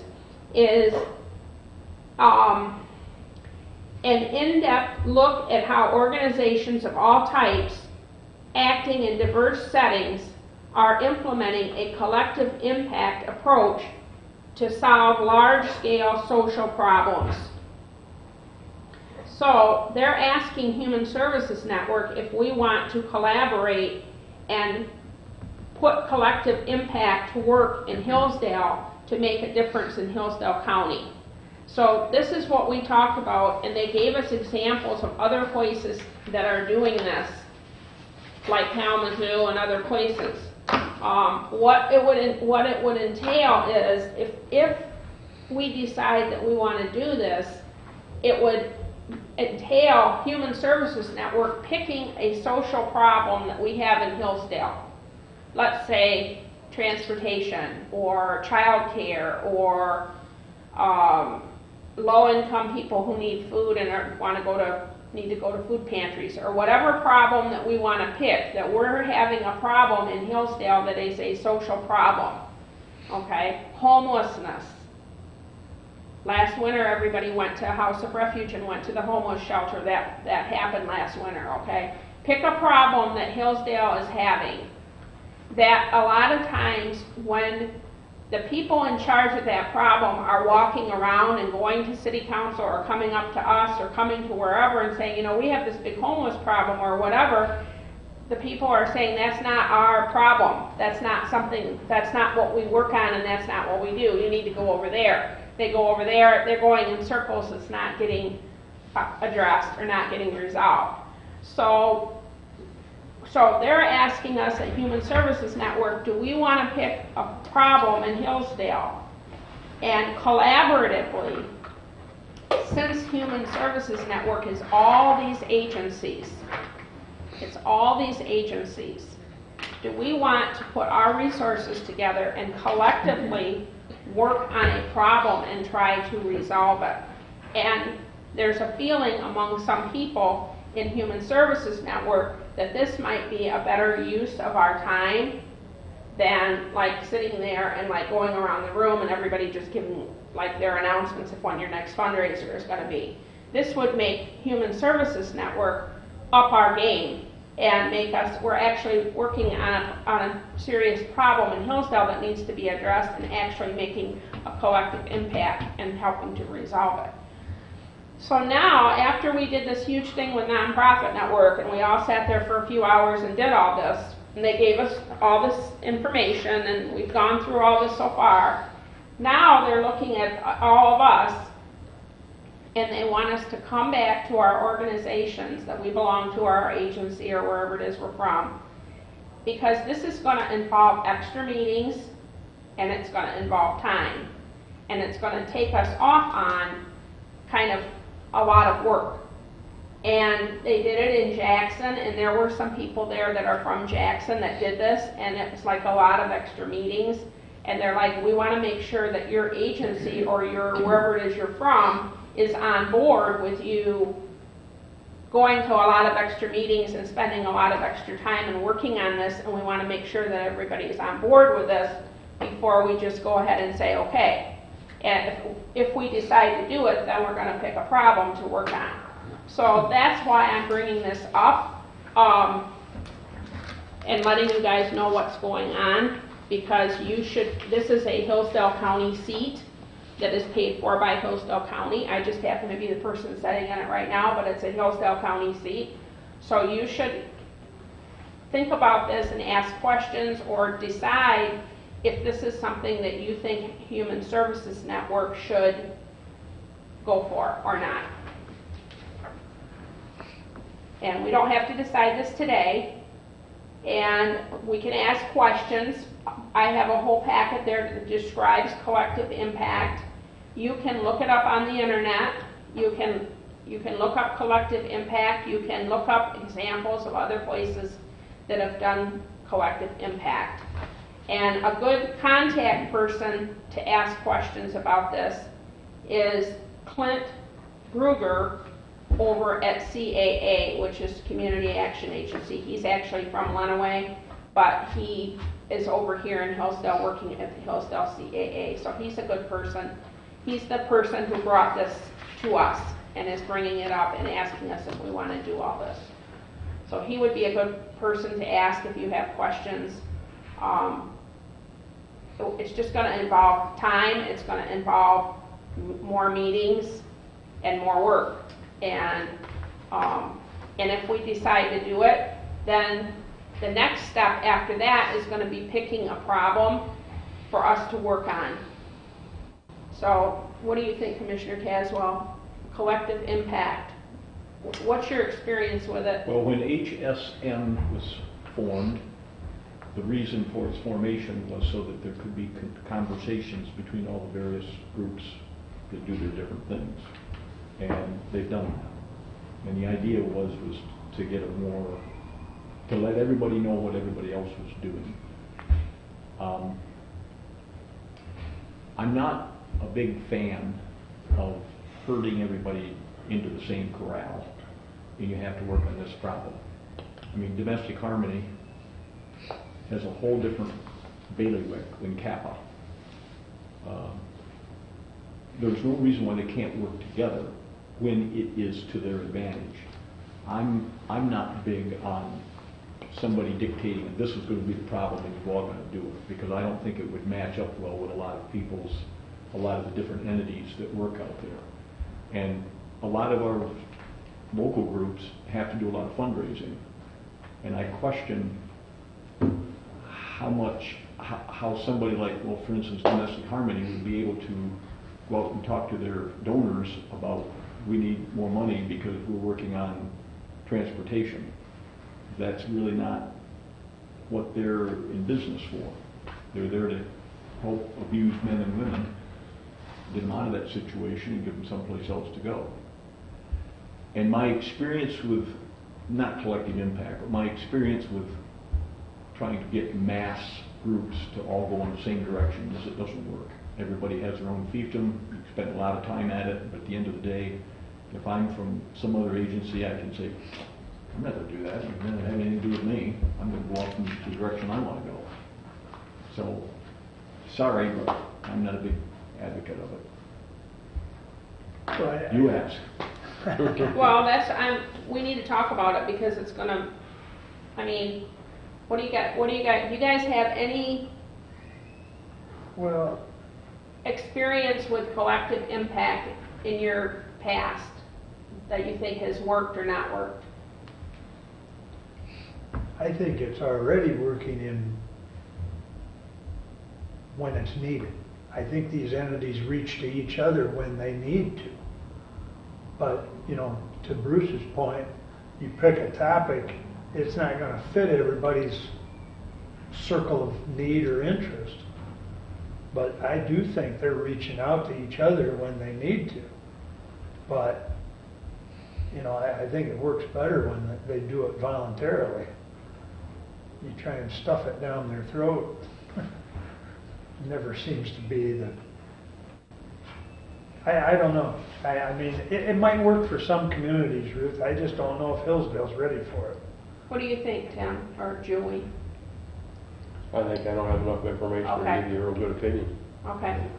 Well, and I think that the transportation problem needs to be solved in Hillsdale County, but I'm not so sure that Human Services Network and doing a collective impact thing is going to solve that. That's, you know, that's just one example.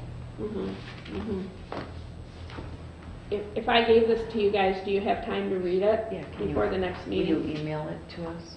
Well, yeah. Yes, I will. That's- Yes, Thank you. I will. We can think about it, and I'll email. Yeah. Okay.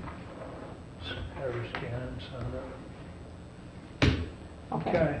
What else you got for us That's today? it. Lifeways, and I've been working on Lifeways, and I've been working on suicide prevention. Glad you said prevention. Suicide prevention. That's correct. Suicide prevention. I've been working on that, and I've been working on the depression support group. We are doing the depression support group twice a month now because the people in the group that we have asked us, and they said that once a month wasn't enough, and they asked us if we would do it twice a month. So now we're doing depression support twice a month. How many people are attending that? We have up to 10 people now.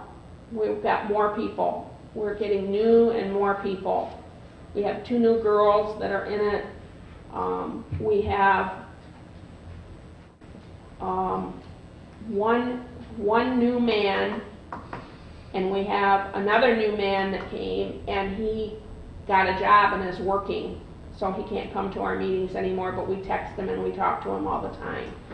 And it has showed a significant improvement in almost all the people that have come to our group. 2 men have definite significant improvement. Another man, a significant improvement. And a couple of girls that are struggling right now, but it's a definite positive. It's needed in our community, and it's definitely helping people. So it's very good. We have Marcy Nye, that's Judge Nye's wife, myself, and Pastor Lori Nichols from House of Refuge Church. The 3 of us are the ones who run the group, and we take turns doing it. And it's working. You're meeting where? At House of Refuge Church. Okay. Second and fourth Thursday of the month.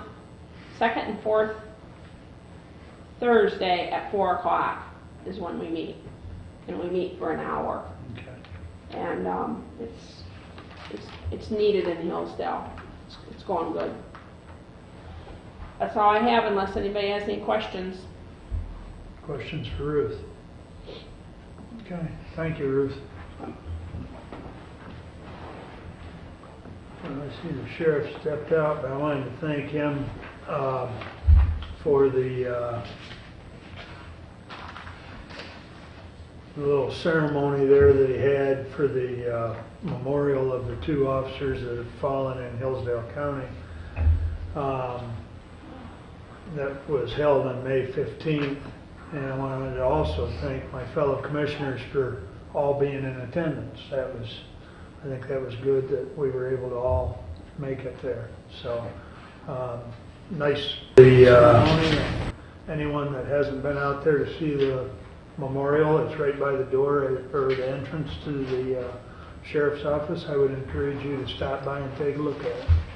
So, and with that said, I've got a couple action items, and I know Julie's just waiting to get into travel policy. So with that said, 19-062 to the Honorable Board of Commissioners, we recommend the adoption of the attached Hillsdale County travel policy and have it added to the policy and procedure guidelines. The travel policy should be distributed to every department head. Respectfully submitted, Mark Wiley, Chairman. And you will notice it is in your packet, the next couple pages. I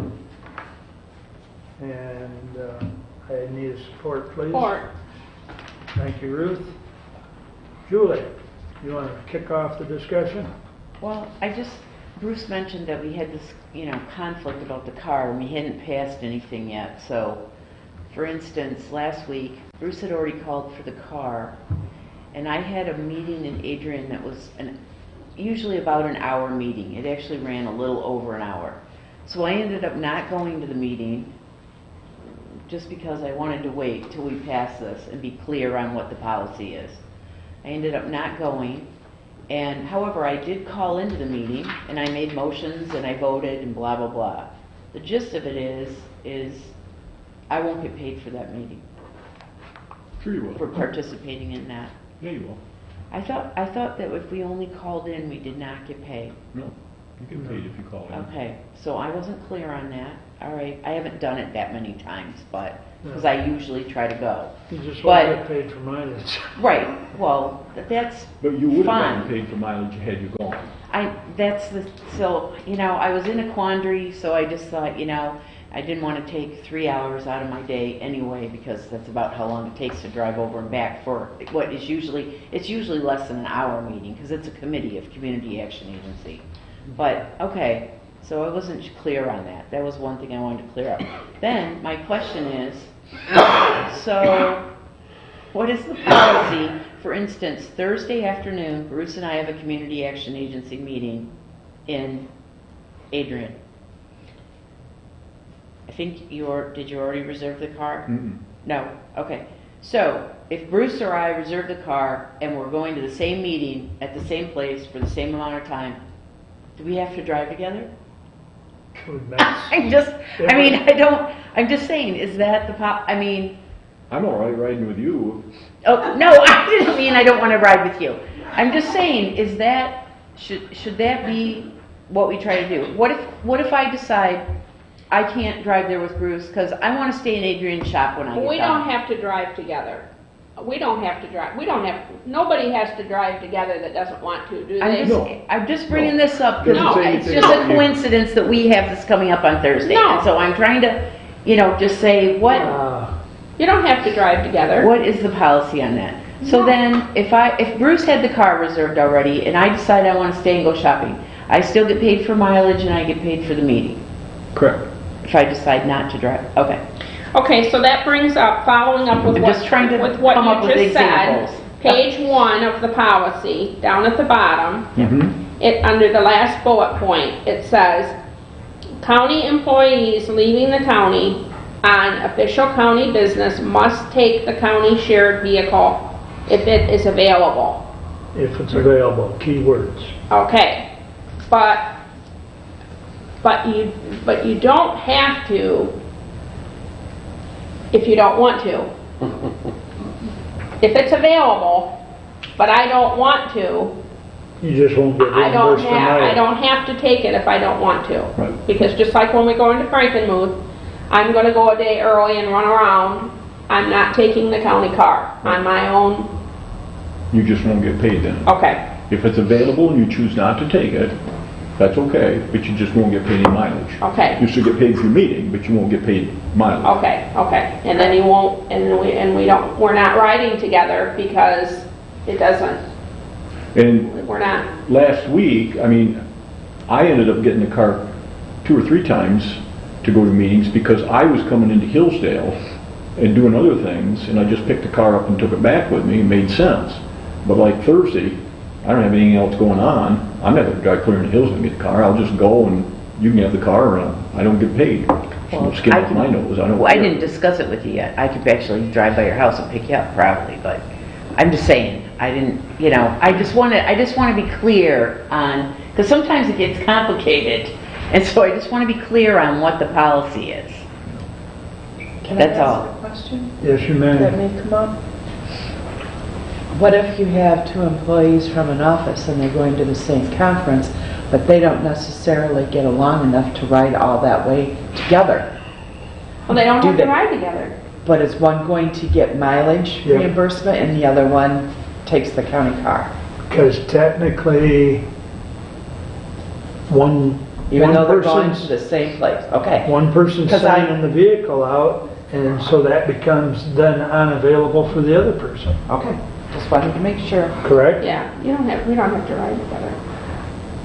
What if, I mean, with all due respect, it'd be pretty stupid not to go together, but well, yeah, but if But what one if I was person, mad at Marnie this week and I didn't want to spend 4 hours in the Right, car with her? right. you know what, my wife and I get mad at each other all the time, but before we go to bed, we kiss and make up, and life goes on.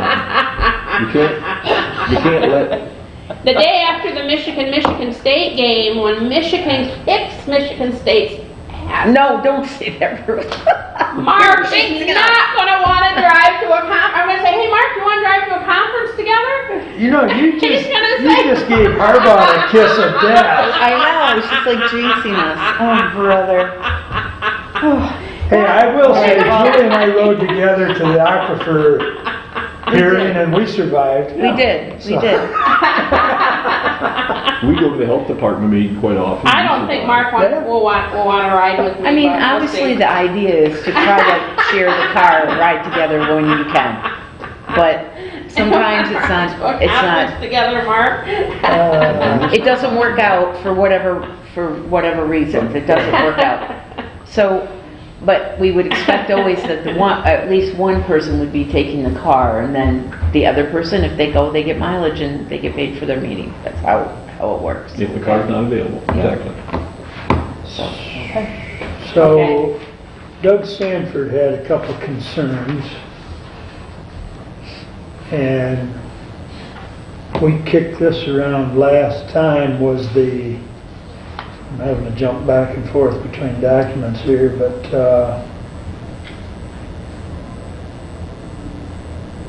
is this, maybe he's referring to isn't this the one that, he did have a question about the yeah, but I think he's, travel policy. Is that what you're referring to? Yeah. Oh, okay. The county will reimburse and pay for meals up to $35 per individual per day. His question or one of his questions was the tip amount, is that part of that $35? Well, of course it would be. I would assume so as well. But he thought maybe we need to make that clearer, but I The mean, county will reimburse pay for meals up to $35, including tips per individual per day. Is that what he wants? Yeah, sounds like it. so we want to change that to read as you just indicated, I'll make that amendment. I'll make that motion to approve that amendment. okay? Support. Okay. Get that, Derek?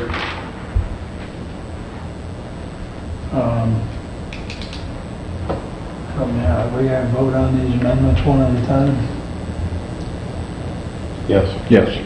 Probably would be the best idea. I think so. Okay, thank you. All right, let's take care of that one since we've got it on the floor. So, under meals when traveling outside Hillsdale County, the second line, Hillsdale County will reimburse/pay for meals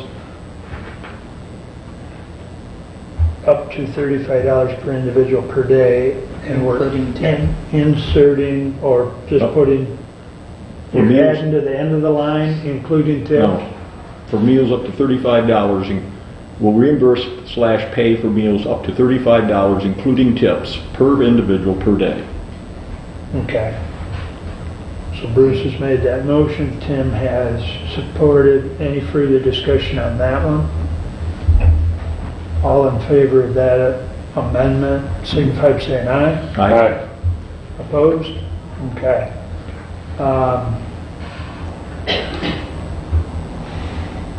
Doug had indicated $35 might be a little light based on some of his reimbursements on others, but I think we kicked this around last time. I think $35.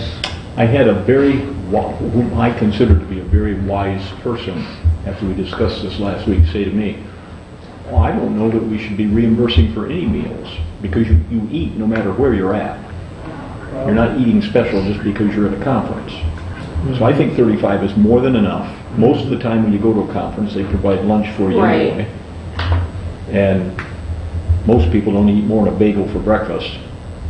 So, and you can go, when I was on the Criminal Justice Policy Commission up in Lansing, we would get done with our meeting and we got reimbursed for our meals and there was no limits.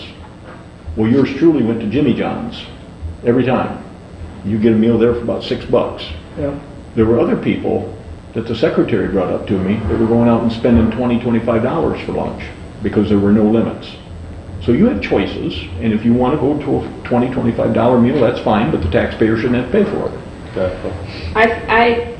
I think Bruce is right about the part, like when we went to the MAC conference in March, Mark, they gave us a lot of food there that was already included. On Monday, I didn't have to go out to eat at all because I was kind of budgeting like how much money do I need to buy food, and it's like Monday I didn't have to buy any extra food because I ate there. Well, and a lot of hotels, I mean, if you're going to a conference that maybe doesn't have breakfast, a lot of hotels anymore have a complimentary breakfast as part of your room charge. So, $35 is probably more than adequate. I was just looking back to see, Doug had a comment here about the policy says the employee borrowing the county shared car is responsible for filling it with gas when they return, but it does not say how they are to do this.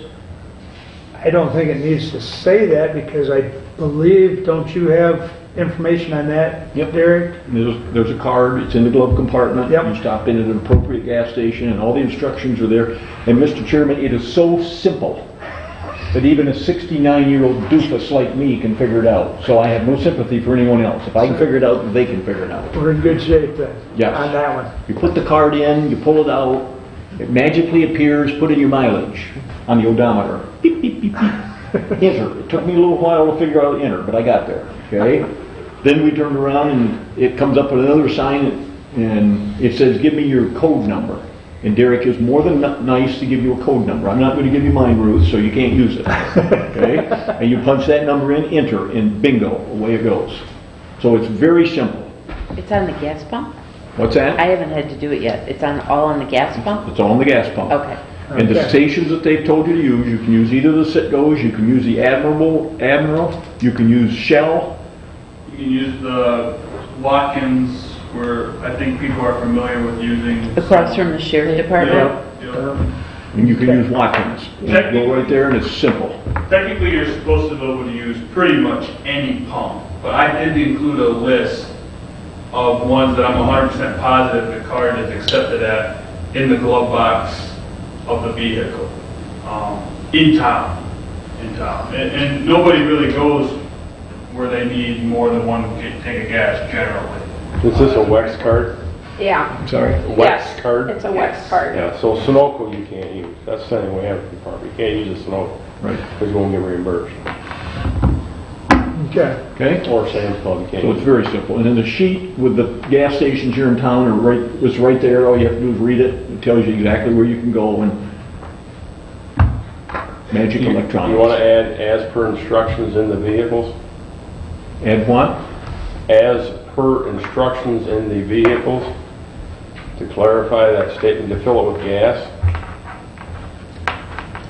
Which line was that again? As per instructions The last contained line. in the vehicle? Located in the vehicle? That's fine. I'm fine with that. Yeah, that'd be fine. That would answer his question, and if they didn't know, So basically just put a comma instead of a period after vehicle and then add as per instructions contained in the vehicle binder or whatever you call it. Vehicle glove I mean, box. that's what we have it at. Yeah. Okay. But if you have to put in there IE, put in the mileage and employee number or whatever, that's what ours states. You'll be required to put in the mileage and the employee So number. just as per the instructions in the vehicle glove box. Yes. Yeah. Yeah. Okay. Because I read that statement also, and I'm thinking, you know, if somebody doesn't understand, well, I'm gonna go fill this up. Now, how do I get my money back? Well, you're not, so. Go ahead, Derek. The only reason I didn't expound on that more is I was trying to not, in a public document, say, hey, look, we keep the gas card in the employee glove box.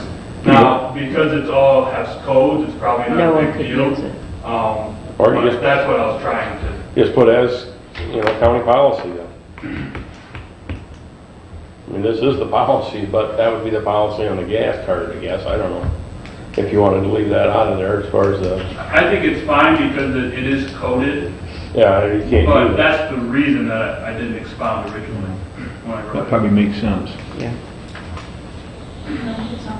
Except for it's all being broadcast now, so it doesn't matter. Yeah, we're live streaming.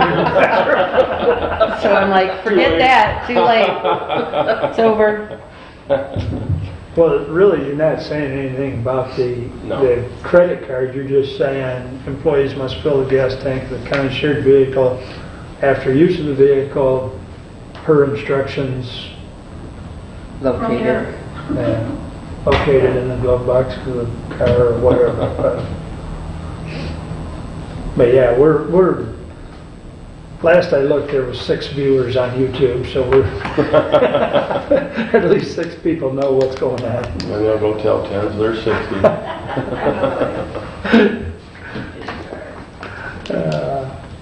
Anyways. Either way. That's your motion?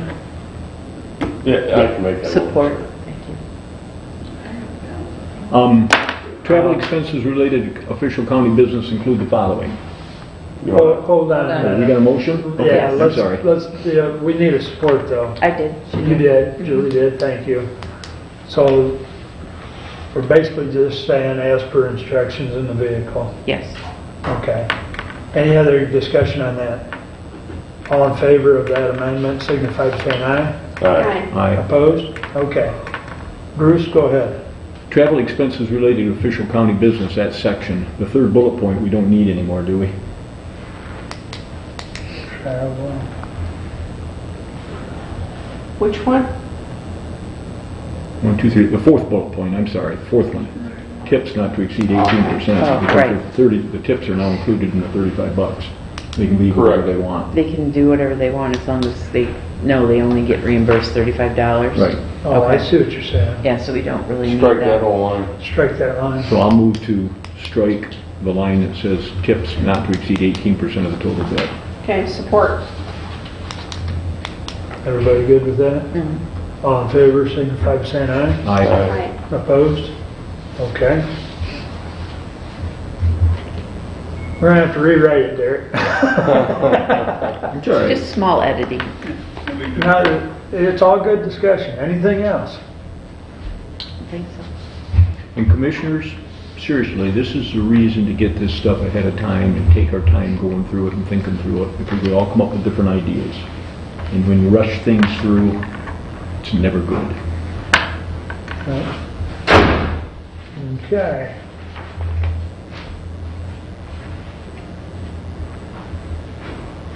Anything else on the travel policy? Once again, it's a working document, so we can bring it up later and add something or delete something if we find that we need to. So with that said, we will vote on the Hillsdale County travel policy as amended. All those in favor signify by saying aye. Aye. Aye. Opposed? The travel policy as amended is approved. Thank you. Now, we will go to the next one, 19063. To the Honorable Board of Commissioners, we recommend the adoption of the attached fund balance policy GASB-54 respectfully submitted. Mark Wiley, Chairman. Second. Thank you. Discussion? GASB is General Accounting Services Board. They come up with all the CPA stuff. Thank you. Gezi. Okay. I think it's pretty straightforward, but is there any changes we need to make within this?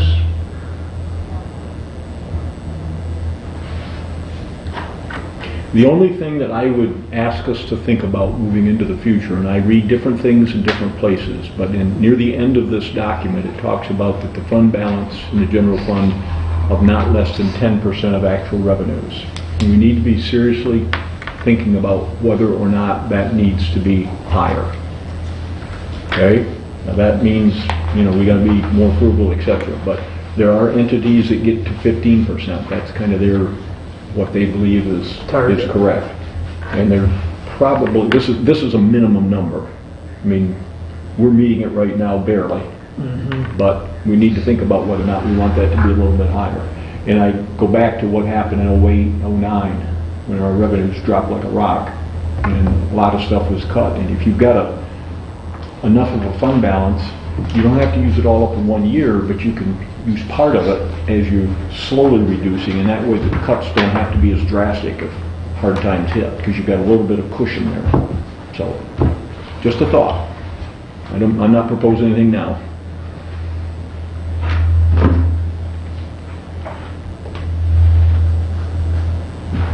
I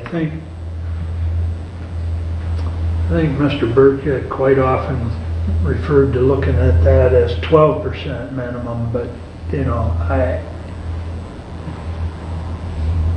know John and I have talked about it. I think 10's a good number, 12's a good number. It just, but like Bruce says, it's that backup fund balance is what, if the bottom falls out. But would anyone like to see that changed, or is 10% acceptable for today? My opinion, 10% is the minimum that we want to maintain. I would And if concur. you watch your budget and take care of your spending, it's going to fluctuate and it's going to take care of itself. I mean, it's not that we throw money around from what I've seen. So I don't, putting something in writing in that, at that point, I don't think is going to make that much, because we can't keep 12%. Right. It's going to change anyways. It's a moving target, but Yep. hopefully we can keep it 12, 15%. That would be great. But I think the other part of this is if we find ourselves with more, what we've been attempting to do recently is put money into that capital improvement fund, because we know we've got roofs to work on and so on and so forth. So, there's kind of a balance between the two. But okay, any further discussion on the fund balance policy? Hearing none, all those in favor signify by saying aye. Aye. Opposed? Fund balance policy is approved. Let's see. That's all I have, with the exception of just, I've got a aquifer meeting on June 4th. And I'm going to use that vehicle. And Branch County's riding with me. Should I charge them? But anyways, I've submitted those changes that we talked about. There was about 3 different changes. I have not heard back. My understanding, just for clarification from the group, is that unless those changes are made, I'm not to sign that contract or that agreement at this point in time. I need to have a changed agreement back in my hands before this board wants to sign on. Is that correct? That's correct for me. And again, Mark, I don't understand I get it that we all want to come together for Yep. water purposes. Yep. I don't understand all that other stuff that was put in there, and I am not turning this county's ability for economic development and all the other things that were written up in there. I'm not turning it over to some unelected group like that. I concur. The committee has never talked about these other things, and I think this, like I've said before, this was basically brought to us from that other regional county. And anything that's not directly related to water just needs to be stricken out of there. So I'd be very surprised if there's not 1, 2, or 3 other counties that bring forth some ideas of language that needs to be stricken. I'd be very surprised. But I will do my best to get that all stricken, taken care of, cleaned up, and bring it back to you so that we can, have I'll stress to them that we've got 2 meetings in June. If we can get this corrected, that, we can have a resolution that will allow me to sign on, and we can, that entity can meet again in July, and we'll be happy to sign at that time. But I concur with your thoughts on that paragraph that, you specifically had addressed, striking the lion's share of that. So, and I know that I've got it all wrote down at home, but the other one was the time to get out. I think they had a year, and we had talked about 6 months. There was a third item, and I can't recall it now off the top of my head, but like I say, I've got it all documented at home when we kicked that around, 4 weeks ago or whatever it was. So I'll be going down to that on June 4th.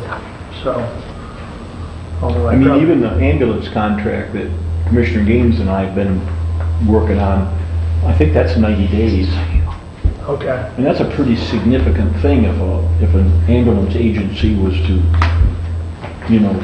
want out, or whether the county wanted one of them. Either way, that's a pretty significant thing, and 90 days has always been, I don't know why these guys need a year.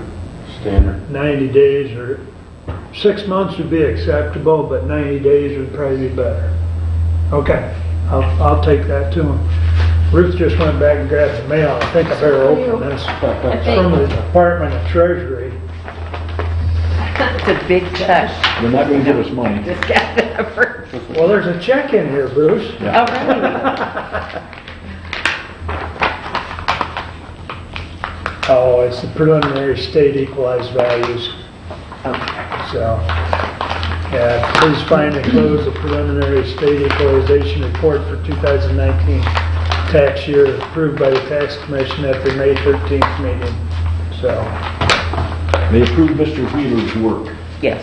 that is correct. Yep. Okay. Any questions for me? We have public comment. Anyone wish to? Chris, you got anything for us? No? I do have a question about the travel policy. If an employee wants to spend all 30 or 35, whatever you said it was, on one meal, Yep, That's okay. fine? Yep. that's It's fine. a daily They limit. just only eat one meal that day. Well, maybe only one meal's not paid for. Yeah. Maybe just dinner's not paid for, and that's a more expensive meal usually. So, But yeah, that's entirely possible. It's a $35 limit, so, okay. Just for your information, when you were talking about what days are busy, District Court Wednesdays, where I couldn't get an employee to come to an insurance meeting on a Wednesday for anything. We're just too busy. Okay, you got that, Derek? Wednesdays are no good. it's Okay. looking like Tuesday afternoon's your only available day. Yeah. Because you said Monday and Thursday, nobody wants to meet on Friday and Wednesday for you, so Kinda nails it down, doesn't it? Tuesday afternoon is looking pretty good. We're busy Tuesday afternoons, but I've got Right, a chance of right. at least a couple people. Right, let people go, yeah. Any other public comment? Please. I just wanted to introduce myself. I'm Sean Paul Riddell. I'm the new friend of the court and attorney magistrate of the district court. And I was really thankful that the judges had confidence in me, and I'm really excited. I enjoy very much the people I'm working with, and I'm really looking forward to a bright future here in Hillsdale County. So thank you. Very good. Thank you. Welcome. Nice to meet you. Okay. Anything else, or anyone else? Additional business, Bruce? Well, I've been watching what's going on in southeast Michigan, primarily Macomb County, but also Wayne and Oakland.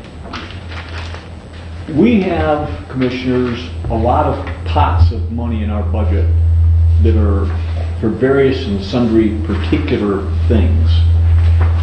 The policy in the past has always been kind of who's ever in charge of that, whether it's the prosecutor or whether it's the clerk or whatever, can spend that money as they see fit. There's been some problems arise over in southeast Michigan in terms of accountability for how the money's spent. The prosecutor in Macomb County right now is under fire for inappropriately spending, I think it was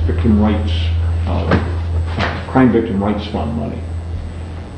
And what I want you to think about is, do we need to be more careful and more transparent about these various and sundry pots? We don't control them in terms of allocating money, and we've always kind of left it up to the individual elected official to spend that money however they see fit.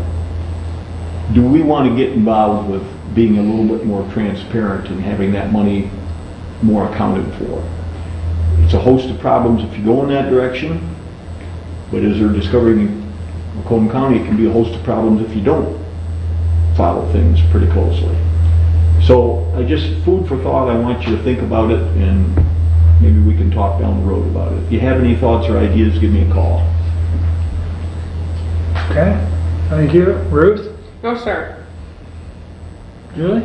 I'd just like to say that I attended the VA Scholarship Awards last weekend. Renee and the local Veterans Association did a really nice job with that, and they were able to give out several $1,000 scholarships, also in conjunction with Eric Woodheiser's office, helped get them some additional money so that they were able to give out multiple $1,000 scholarships to kids from around the county. So it was a really nice ceremony, really well done. She did a nice job with that. I think there were 6 recipients. I think there were 6 or 7. I got there kind of in the middle because I had a conflict. So.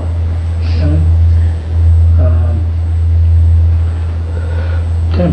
Nothing, thanks. Yeah, I was double booked that morning.